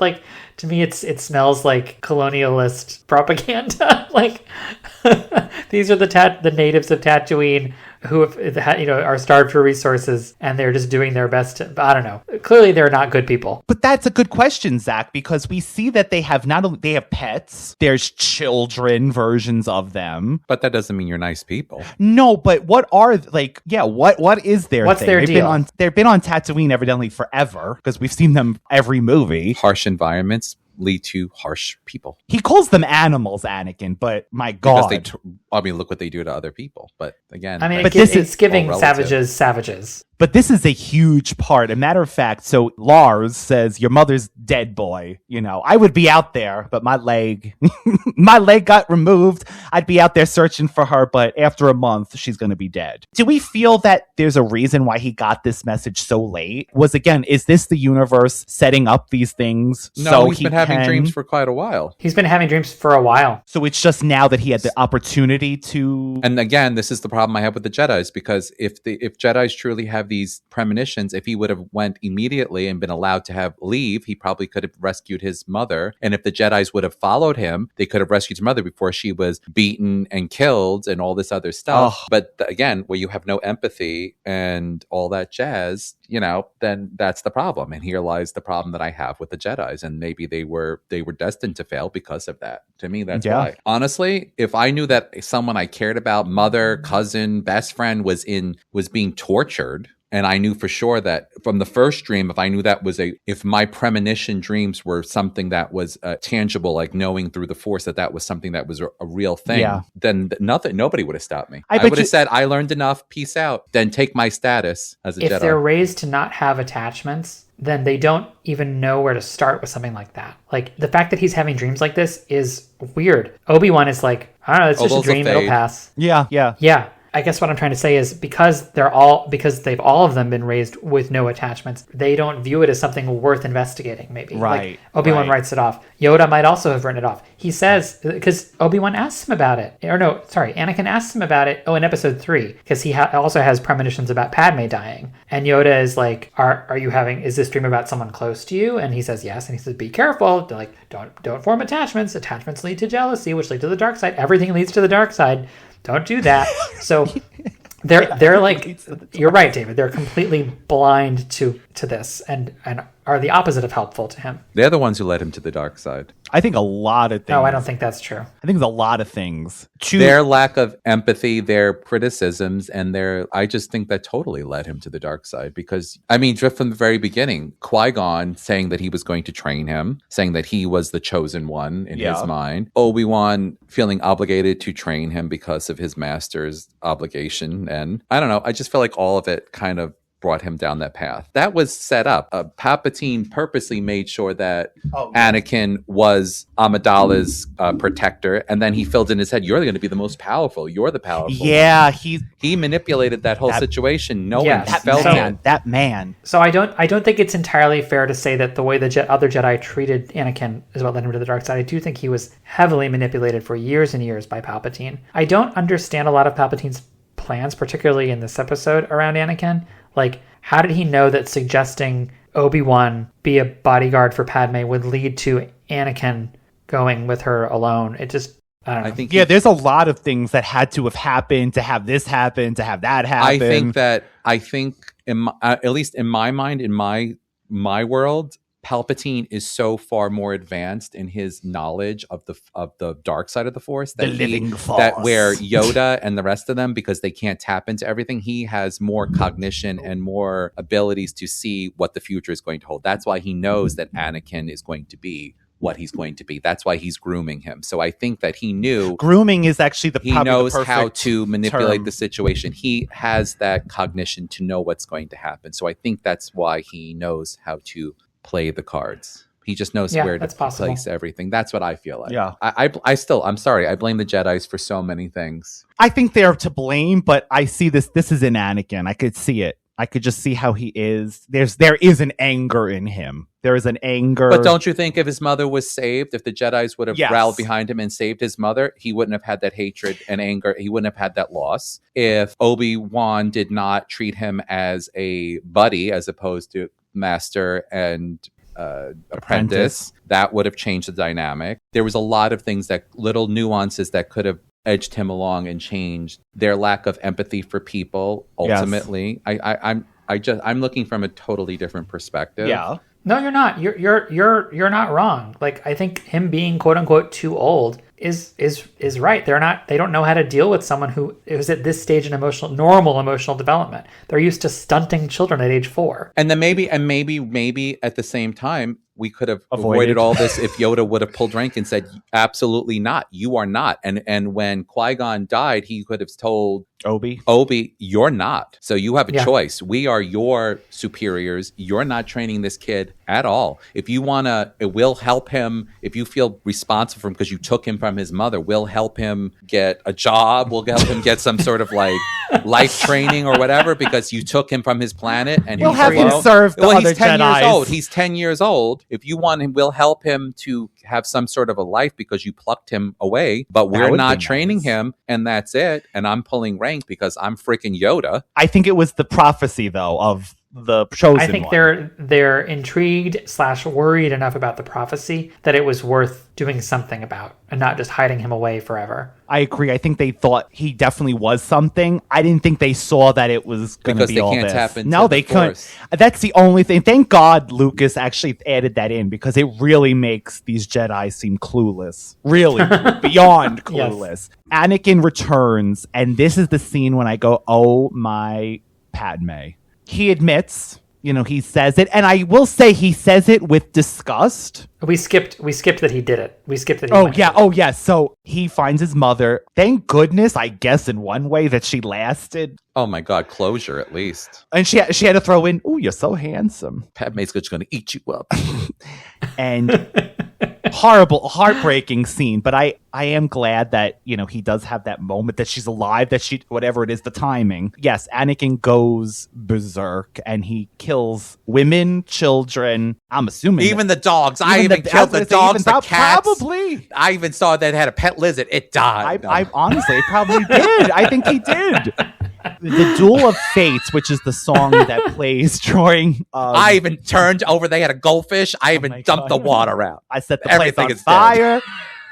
Yeah. And Padmé's like, well, you know what? God, you're so good looking. Everything, we're on this planet. Whatever happens on this planet stays on this planet. Who cares? But tell me, knowing her personality and how for the people she is, and this, I can't picture her going for this. Yes. No. Yeah, exactly. I was thinking that too. I was thinking she'd be appalled and be like, I thought she would be appalled. I killed them all. They're dead. Every single one of them. And not just the men, but the women and the children too. They're like animals, and I slaughtered them like animals. I hate them. Yeah, her compassion, she gets like a gold star for compassion. Like his outbursts are scary. They're like, oh, we need to get you help. Like they're that level of scary. Weren't you just expecting like a tiny like faux pat on the like come here and pat him? She's like looking at this and like she should have. Yes, there should have been a yes, David. There should have been a look. No, I'm gonna Obi, you better get your no. Her, you know what her mind was saying? Oh, I'm gonna marry him at the end of this movie. Yes. This is the man that I plan to entangle, isn't he? That's what I'm saying. A little Buffy for everybody. God, because we've gone off the rails. After this, I was like, "Oh no, Padmé! This was the end. After this, I'm sorry. He could have been the most gorgeous. Has finally just taken. Could have been the most gorgeous man in the world. He brings his mother's body back on this speeder. Great choice, by the way. Did anyone notice the Duel of Fates song on the way when Anakin is going to the Sand People? Yeah. So that was evidently put in because it is a duel of fate. They said Anakin could have gone two ways at this point because it's a duel of the fate of how he's going to react. This is another part. He could have done this, but he did this. We mean on the way back after slaying No, on the all way those that people? when he's driving there originally. They play that song. Yeah. Dun-na, dun-na, dun-na. It's called Duel of Fates, and it appears when they're fighting Darth Maul in the episode 1. The Duel of Fate is then, and this is now another fate. Is Anakin going to do this, or is he going to do this? And he does this, or you can get with that.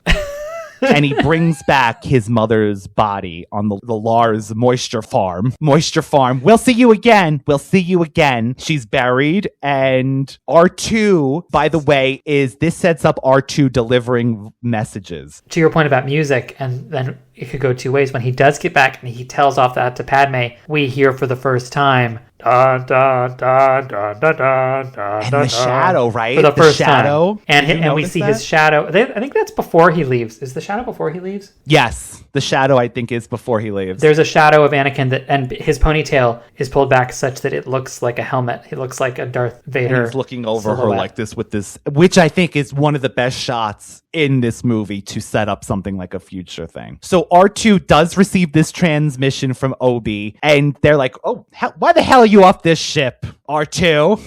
Padmé, I think, is like, R2, what are you doing here? You rolled yourself out here? R2? What are you doing here? It seems that he is carrying a message from an Obi-Wan Kenobi. Master Annie, does that name mean anything to you? Isn't it during the funeral? He like crashes the funeral? Yes. R2 always makes a great entry. He delivers this message, and this is when she says, I'm going to save Obi-Wan, and you're coming with me because you're supposed to protect me. And that's when he kind of we forget everything that just happened, and we have this light moment of, oh yeah, I like the way you think, Padmé. Let's go. Let's save Obi. And they kidnap 3PO. I was wondering, like, did they just say, like, I'm taking it. I built him. I'm taking him. That's you it. can't argue with me. My mom just died. You owe me something. They're like, okay, one-legged freak. Take him. Take him. It's so funny to me that the Larses that Owen Lars doesn't remember someone like 3PO. 3PO is such a personality. How do you not remember that 30 years later? He blocked out that. He's like, that. You remember that time we had that sassy interpreter droid? Sassy droid. You remember him? Did you feel like when he brought his mother's body back, he was like, "Oh, she was dead, huh?" Yeah. He was like, "Oh, look, here's her body." He gave them all a look, even Padmé, like a dead look, like a death look. I don't think that was. No, I don't think he was. I got it. Projecting. I don't think he was angry at them, but it was almost like, "Here she is." Like I retrieved her. Yeah, I could see something like that. I was feeding into that. I don't know. He did give them all a look. Even Padmé was like, "Oh," because if he didn't, he would have never had that moment with her. If he had just went with her and like, "Oh, let's leave it alone. She's dead. She's gone." I think it's worth saying this sets up the fact that he wasn't able to save her from dying. And he says to Padmé, one day I'll be so powerful, I will even figure out a way to use the Force to prevent people from dying. She's like, I'm going to marry this man. Yes, Anakin. Ambition. I like that in a man. And I love Padmé. I really do love her character. She made some bad choices in this movie. With him, I'm just going to say. Bad life choices. Bad life choices, including the wedding doily that she wore when she got married in secret at the end of this movie. Obi is talking to Dooku, you know, this whole thing like, oh, join me. And like Zack said, he mentions, by the way, there's someone in the Senate right now or whoever is a high Sith Lord. Why would he do that? Yeah, I didn't understand that. That confused why me. Why spill those beans? Because didn't he want Obi to join him? I or no? almost thought for a minute, because I remembered this movie slightly. Maybe I watched some of it, or I didn't watch all of it, or I did, and I don't remember. For a second, I almost thought that he maybe wasn't the bad guy for a second, because I thought he was trying to say, we're building this army to stop the bad guy, who's really the Sith Lord who is controlling and pulling on the strings, but you're looking at me as the bad guy, but really we're not. But then I'm like, those other guys were trying to kill Amidala the whole time. Does play it like, oh no, you're mistaken. No, that would never happen. And I was like, no, you're playing the same part. You are bad. You are Lord of the Rings bad. Yeah, he's bad. Bad. Because I know you. Traitor. Oh no, my friend. This is a mistake, a terrible mistake. They have gone too far. This is madness. I thought you were the leader here, Dooku. This had nothing to do with me, I assure you. I will petition immediately to have you set free. Yeah, it was like, why would you do that? It's almost like you're playing, unless they thought they were unstoppable, which I think he thinks they do. Or he has enough hubris to think that he can turn Obi-Wan off Palpatine, and then he becomes the master, and Obi-Wan becomes the apprentice. Yep. And we know that Sith kill their masters. They love to kill their masters. So that is part of the thing. They kill their masters. This sets up Anakin and Padmé coming to rescue them. They get captured, and they are put into this, as we said earlier, arena battle. Before that, there's a whole factory. Thank you. I completely blacked this out because I hate this entire part of the movie. This was so unnecessary. This was a video game level, down to the things that went up, down, jump through the thing. And I love C-3PO. He was my favorite character in the original trilogy. Thank you. This was so stupid. This whole scene could have been removed. Yep. And the pacing issues would have been so much better. R2 flying, really cool. We find out, by the way, why he can't fly anymore. This is real. His warranty ran out on his little... Is that why we keep getting calls about That's why we keep getting extended warranty. They don't... This was in a Return of the Jedi novelization later on. His warranty ran out on his jet... Because, of course, he can't fly in the future when we go to A New Hope, Empire, Return of the Jedi. But this scene, if we remove this down to the C-3PO CGI version... could have opened up the other scenes that should have been left in to that's character development. Horrible. It's all just Lucas, not understanding what makes a good Star Wars movie. He thinks the movie needs something like this to show off the technology, to have the stupid comic relief that crosses the line into absurdity. 3PO and R2 are funny together. This is not that. This is just like dad joke after dad joke after dad joke. Yeah. This is Pod Race 2.0. Yeah, sorry. Actually, I would have took the Pod Race over this. Absolutely. The only criticism of the Pod Race for me was just it was a tad too long. This, they could have fallen, and they could have even fallen into this thing because that kind of propelled it along. But then it should have just been they've fallen in. They see this production of these droids to kind of be, okay, this is what's going on here. Yes, and then we go to the next 100%. And why does R2 pushes 3PO out the door to his why? This starts their fighting. He wants relationship. him destroyed. He wants he's killing him. He's like, what if he fell and just shattered into? Maybe C-3PO isn't as bitchy as we all think. The only Maybe other there's a reason. The only other thing was, and this is what was kind of silly, was again the foreshadowing of Anakin's arm being cut off. Oh yeah, that's true. That's a good point. At first, I almost thought that's when his arm was going to be taken off because he was. It was. I just thought it was ridiculous. It was ridiculous. It was ridiculous. But that doesn't need to be foreshadowed. No, we know from Return of the Jedi that And we didn't need either that C-3PO's head gets put on a battle droid, and vice versa. Queen Senator Amidala being almost crushed and burnt in lava, melted on numerous occasions. No, that was absolutely not needed. No, especially when you have another big action set piece coming 5 minutes later. Right after this. I will say the one thing where they show the top of the thing where it's going to pour the lava or the hot metal into did catch me. Like it was almost going to get it because you want to see it looked like it was you want to see like C-3PO coming or whatever. Oh, R2D2 coming to rescue her almost. That would have been a cool little thing. Yeah. But other than that, absolutely. That annoyed me so much. It kind of like was, again, what did we talk about when Madonna went into? Oh, used to the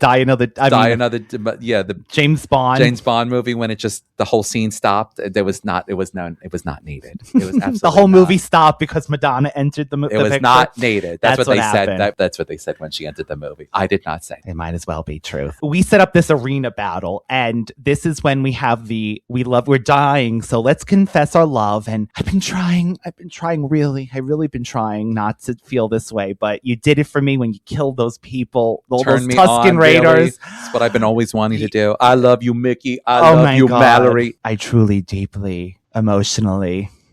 She says, I'm not afraid to die. I've been dying a little bit each day since you came back into my life. What does that mean? You know what it means. Don't lie to me, Zach. You know exactly what that means. It was so good. No, he's been the one making advances on her. Yeah, how has that been killing her? I guess it's been killing her to not. She's telling her because she knows she's stuck with him and she can't escape. No, you're so damn good looking. I can't deal with it.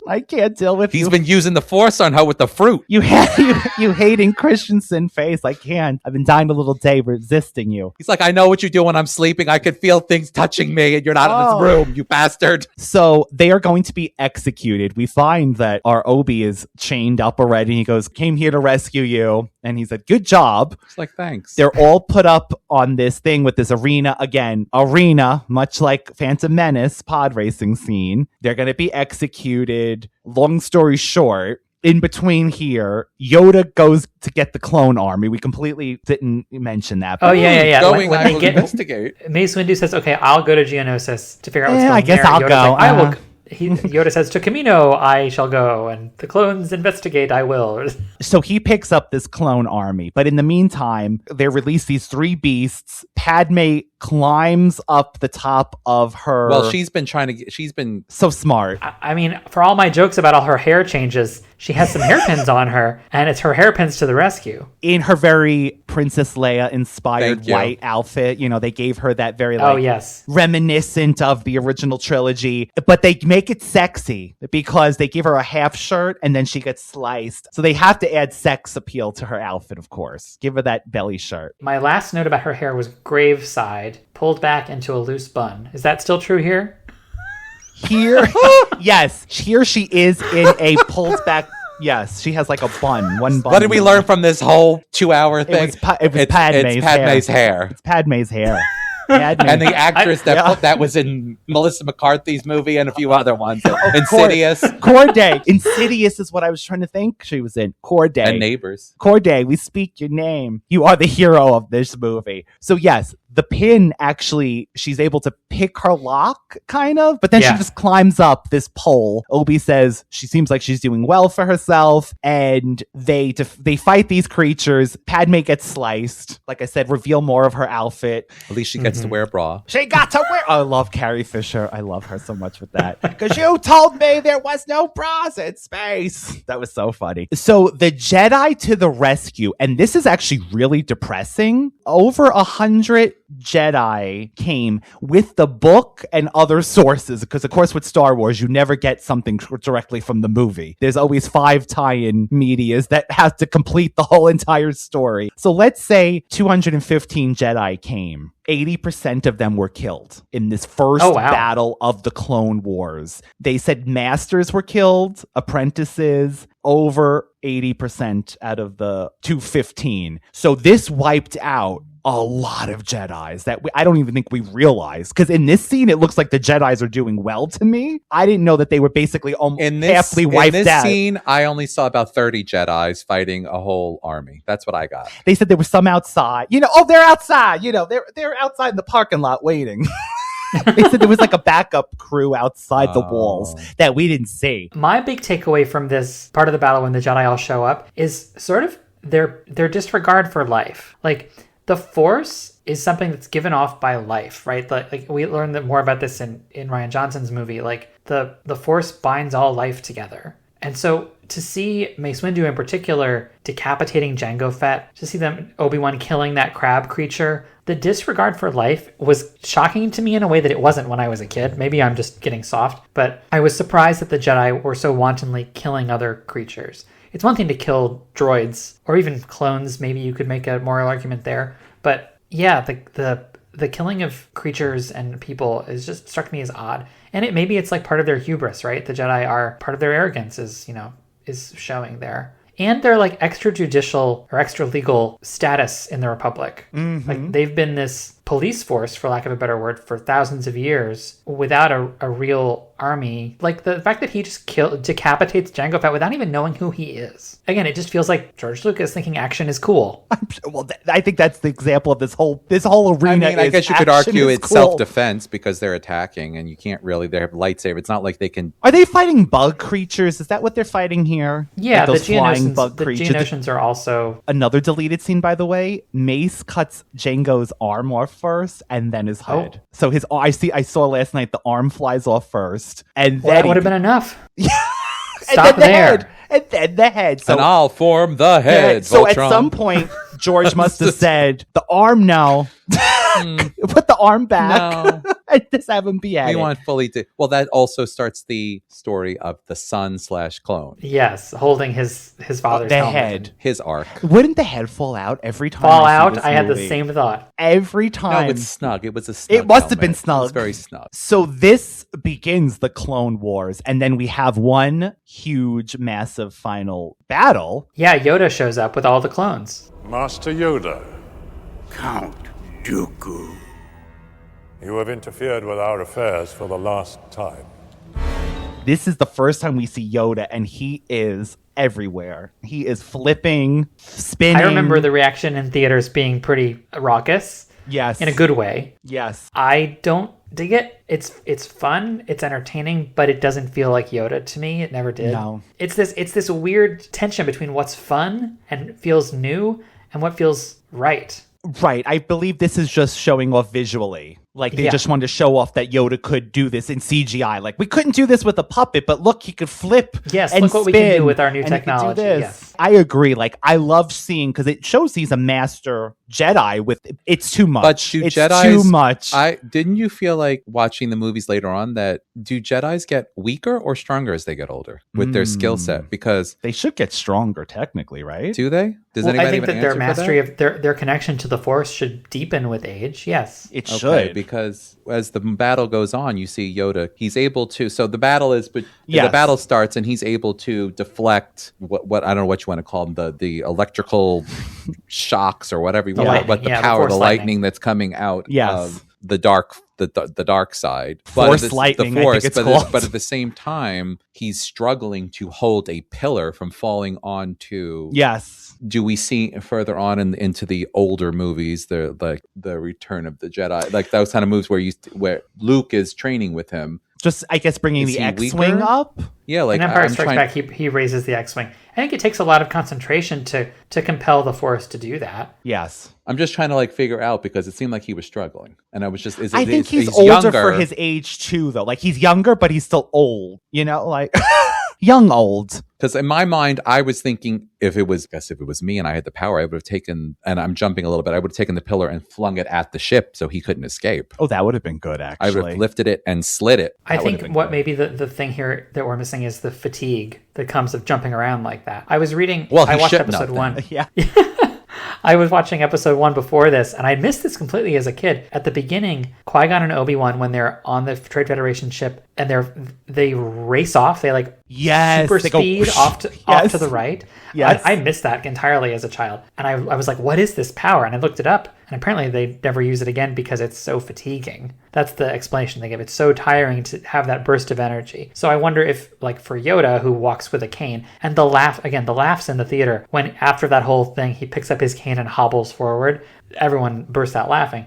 But maybe, it took a lot of energy to jump around like that for him. So maybe it was challenging to then also harness the Force and catch that pillar. So maybe Yoda's whole thing is, judge me, do you? Everyone thinks I'm this, but I could really flip still. I don't need that game. Judge me for my size, do you? Yeah. In this battle with Dooku, it's like a parallel that... Dooku. This is another Anakin, New York Anakin. Dooku. You're gonna pay for all the Jedi that you killed today, Dooku. And then we have that grand old Christopher, with his English his grand Shakespearean tone. They kind of sideline Obi in this part, so it's almost like the Qui-Gon, battle with Maul in a way, because Qui-Gon's taken out, Obi's taken out, and it's the apprentice. Anakin does get his hand sliced off. Another foreshadowing. In this family, we get our hands taken off at some point. Or our legs. Or a leg. Various body parts. You put your right hand in, you put your right hand out, and you you don't shake it because it's gone. Dooku escapes. And with the plans for the what? The Death Star. I will take the designs with me to Coruscant. They would have been much safer there than my master. The creepy bug people designed the Death Star. And these plans will be passed around. Now, he couldn't have just sent it encrypted through instead of he had to go with them. David didn't see Rogue One. These plans, we're in the sequence of order. After episode 3, we're watching Solo and then Rogue One, which goes directly into a new... Anyway, the Death Star plans get passed around. Let me just tell you. Everywhere. Everyone's seen these Death Star plans probably at some point. There's so much that happens, but begins the Clone Wars have... I have to admit that without the clones, it would not have been a victory. Victory? Victory, you say?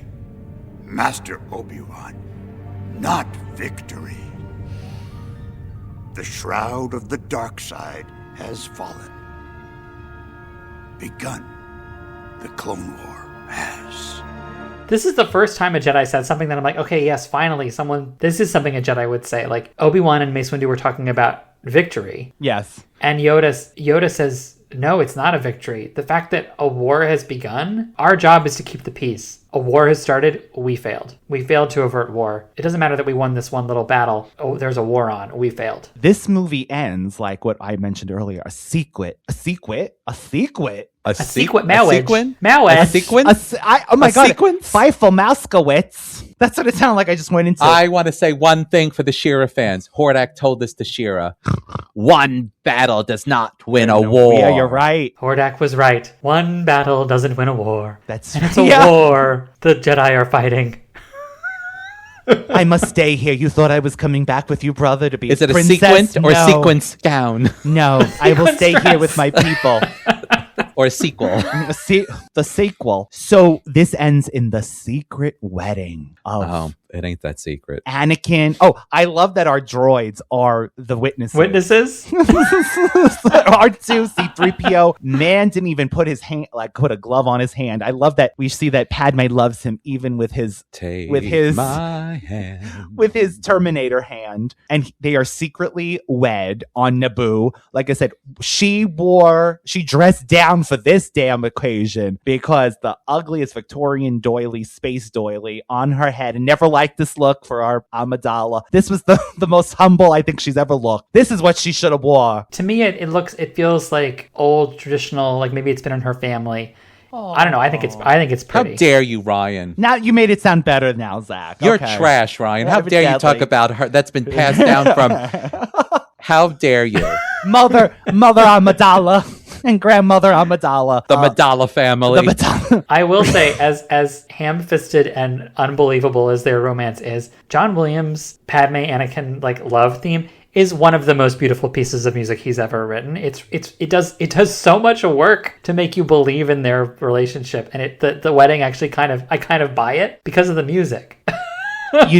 Zach, thank you. That was actually on my notes early on. John Williams is beyond everything. I mean, every score that he has made, but the love theme from this movie on, I think it's called The Love Theme, is amazing. Beautiful. I just feel like they're just frigid people to begin with, and that's how I'm going with that. And this is what they see in each other. This is just the way they when she's like, Senator Viceroy, I'm Queen Amidala. Senator Palpatine. Palpatine. Look at my red lip. Oh. I am just like this. I have no emotion. She had to pretend and to he's be. Like, she had to pretend to be every woman. I mean, the only emotion is lust that Anakin really. I really do think, I said this to Ryan yesterday, I think that in episode 1, because they wanted to keep the decoy thing a secret, which as an adult, it's so obvious, but if you know what Natalie Portman looks like. But I think in order to keep it a secret, he directed her to keep her affect flat. Like, give a flat, boring, nothing voice so that we can't tell that you're you. So that Keira Knightley can also plausibly be you. And I think the result of that is that her whole vision of the character in her head, when she has to be like serious Senator Amidala, is that boring, monotone voice. And I think that's a real shame because she's capable of much more. Oh, yeah. Also, we didn't even mention the new queen. I want to call her Jambalaya. But Queen Queen Jamala. Jambalaya? Isn't it Jamal? She makes a lovely jambalaya. What is it, Zach? Jambalaya? It's Jamila, isn't it? It's Jamila. like it's the actress from The Good Place. What's her name? Jamila. Jambalaya. Oh my God. Queen Jamila has been informed of your assignment. Queen Jamila. Served with a lovely cornbread. But did you notice the look continues? The newest queen of Naboo. Well, that's their thing. That's the traditional look. The white makeup, the red lip. It's the Bjork look. Yeah, right. Yes. And also, I just saw a clip of Keira Knightley going, I didn't know what was going on. I don't know who I was, what I was doing. And I played her in scenes when she wanted to go home early. I was like... Natalie Portman wanted to go home early, evidently. And she's like, I was just standing in. If she wanted to go home early, didn't know who she was, what she was doing. That's so funny. So I think that's hysterical. Bjork. To wrap this up before we do our time capsule item, what are your feelings, both of you? I want to hear your summary of episode 2 after watching episode 1, which is, by the way, my favorite prequel. So what does that say about me out of the 3? I like episode 1, The Phantom Menace. When I rewatched it, I was like, this isn't as bad as I remember episode 1. I sent you that edit of it, the anti-cheese edit. Yes, we brought that up, Zach, a matter of fact, on the episode 1 episode. Oh, great. No, it cuts out a lot of the most silly Jar Jar bits. And I think Liam Neeson also, his, again, seasoned actor in a role, makes the movie better. And I don't mind the pod race tremendously. I think it actually is a nice, Ben-Hur reference. It's fun. It's a little long, but it's fun. The sound design is great. Visually, it's super impressive. So I agree with you. Of the 3, I think I like episode 1 the best. But at the time, I thought this movie was amazing. How old were we? 17? 16? Yeah, I was just going to say 16 probably. 16-year-old Zack and his mom loved this movie. That's why Zach is currently on episode 2 randomly. This is why. So you're asking which movie we like better so far? Yeah, so far 2. Wow. Okay, that's great. Because this one is divisive. I feel like now. Because I feel like it sets up so much more. You get to learn more. I feel like the first movie could have moved along a lot faster. The pace was I don't know. Maybe because I'm looking from the perspective that I already know a lot of stuff. But I feel like again the pod race was really cool. But for me it was a little long. I don't know. I feel like Zach has said before, and I've said it before. Editing is so important to a movie, and I feel like there was some editing. Not even the pod race, but editing in general that could have maybe even this movie, like you said, knowing some of the parts could have totally changed the tone of the movie. Yes, I'm just saying for the amount of information that was thrown at you, I feel like this movie it gave me a clearer image of what's really going on. But but the first movie is really just to set up characters, really. The world. So I mean, it's hard to compare the two in the sense. I just enjoyed this movie more in the sense that it kept my interest. You know the people now, so just go. Yeah, so it kind of went. I love that. And I love making fun of certain stuff like the obsession and the craziness because it kind of was creepy and she was dying inside every day. Yeah, but that was also funny to make fun of. So it's like our brand of humor where we laugh at stuff, but it was also kind of freaky at the same time. So it's just to mention Qui-Gon and Liam Neeson. That one shot. It was in my notes when Yoda feels Anakin in pain, and you hear Qui-Gon say, "Anakin, no!" It's like meaning the Force Ghost was Qui-Gon's Force Ghost was with Anakin, and he tapped into it. It's a little unclear, and it becomes clear in episode 3 what they're trying to do. Yes. That, he's obsessed with saving people from death. Padmé says death is a natural part of life. Meanwhile, Qui-Gon, having died, has figured out how to continue living through the Force. And he's like the first Force Ghost. He's the first Jedi to figure this out. So we get a little hint of that here. I think there's another deleted scene in episode 3. Same thing. It's not integrated enough into the story to really shine a light on the tragedy, which is that this thing Anakin is after that he thinks only the dark side can give him is actually fully available to him through the light side of the Force. Anakin! No!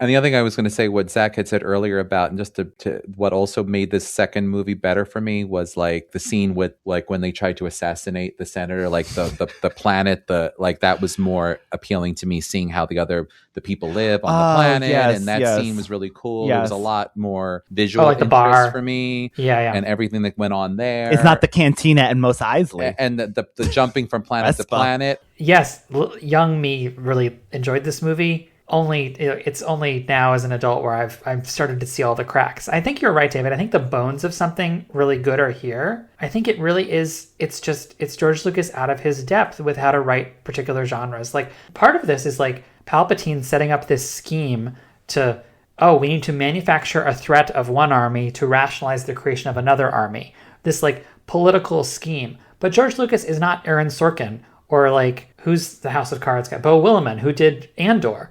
We have examples of people who can write political intrigue in a believable and dramatic way. There's nothing interesting about the round table of like that Dooku has on Geonosis of like the Trade Federation and the Robot Guild or whoever. Like It's just boring. But it doesn't have to be boring. It could be intriguing. And like the romance, the same thing. It could be compelling. He just made bad choices. I think that's why I prefer episode 1 as a movie, but I think you're right. The bones of a more intriguing story are here, and it does a good job of setting up what's to come. It's just a little underwhelming along the way. I was just thinking, is this how George Lucas, because he's married, maybe this is romance to him. Well, he rolls in the fields with. Didn't we? I looked up his romantic history for that very reason. He was married for a few years in the 70s or 80s, then got divorced, then got married again like in the past 20 years. I think at the time of this movie, he was a bachelor. All right, Clive. Let's find out who the winner is.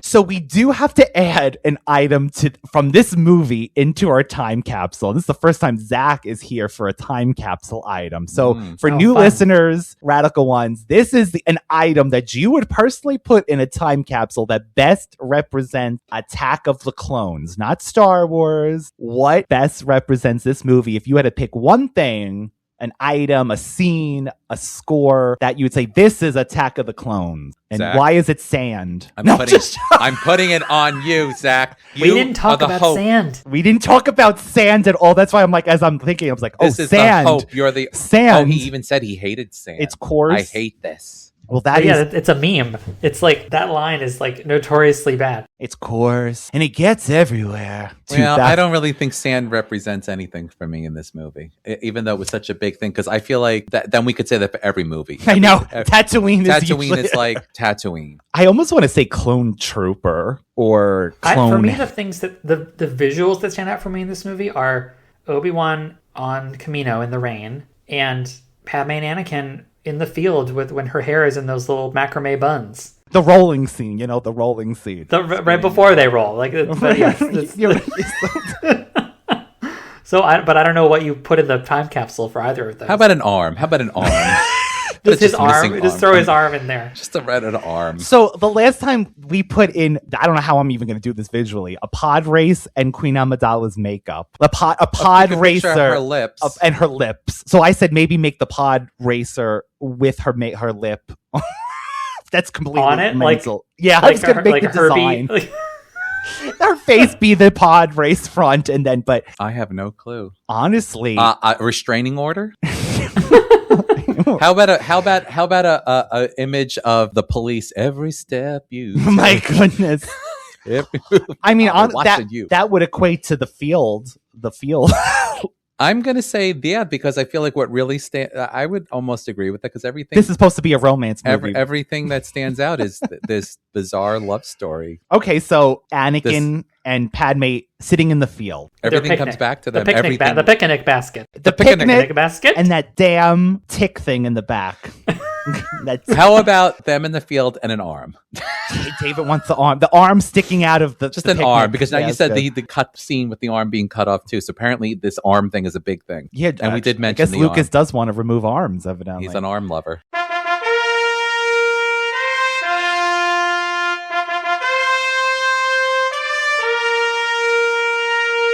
Okay, so he has an arm fetish. The officially in the time capsule is Padme and Anakin's romance field / arm, an arm or hand. And then they mentioned the hand again because she clasps that hand. All right. That skeletal robotic Terminator hand. So there we go. All right. I'll enter that. There's three hand arm references for the movie. Right, actually. Okay, so there we go. Zack has officially entered his first item into our radical retro. And wait a minute, and then there's 4 because then his hand and arm get caught in the thing. So that's 4 hand arm references in that movie. So that deserves to be something. So there will be a chopped off hand in the scene. An arm, somewhere. yeah. There will be an arm, a picnic basket with an arm in it. There you go. Oh, I love that. Does that sound crazy? No, for us, no.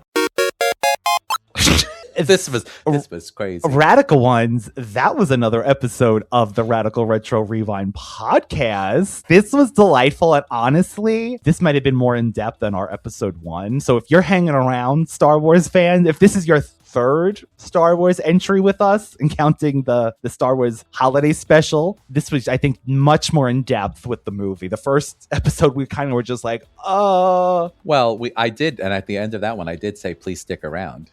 There you go. You stick around for here. You were sticking around for our Zackra. First of Zack, this was delightful to have you finally cross over to radical side of things. For our bunglers, our ThunderCats listeners, you know Zack's contributing so many things over the years. Currently, our final episode of ThunderCats 1985, The Book of Omens, the amazing video version is on our YouTube that Zack edited tirelessly, 3 o'clock in the morning.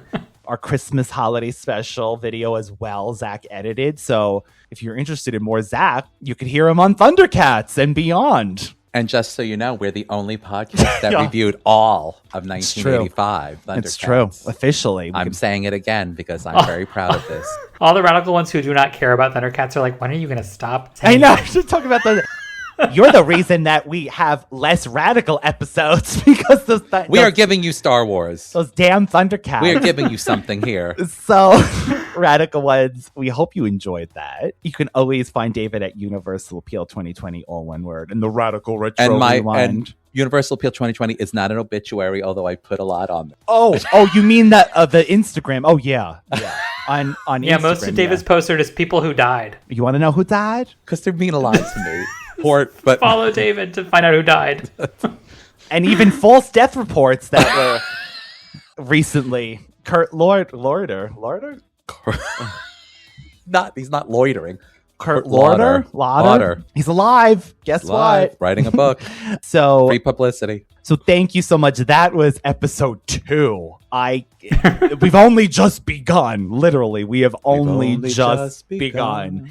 Zack, thank you so much for being here with us. And this will not be the last time. We will definitely ask you for more radical in the future. If you'll have us. It was a lot of fun. Thank you. What do we say? Do we say... We don't say. We say. May the Force be with you. I just been saying lately. May the Force stay radical, and then David's like, "Well, what the hell do you say after that?" They usually call me a whore, they call me a hoe, but it's basically calling me a whore at the end of the ThunderCats thing. So no, we just, I guess, say, "May the Force be with you." May the Force be with you, and stay radical. And stay radical. And stay radical, you bastards. Bye.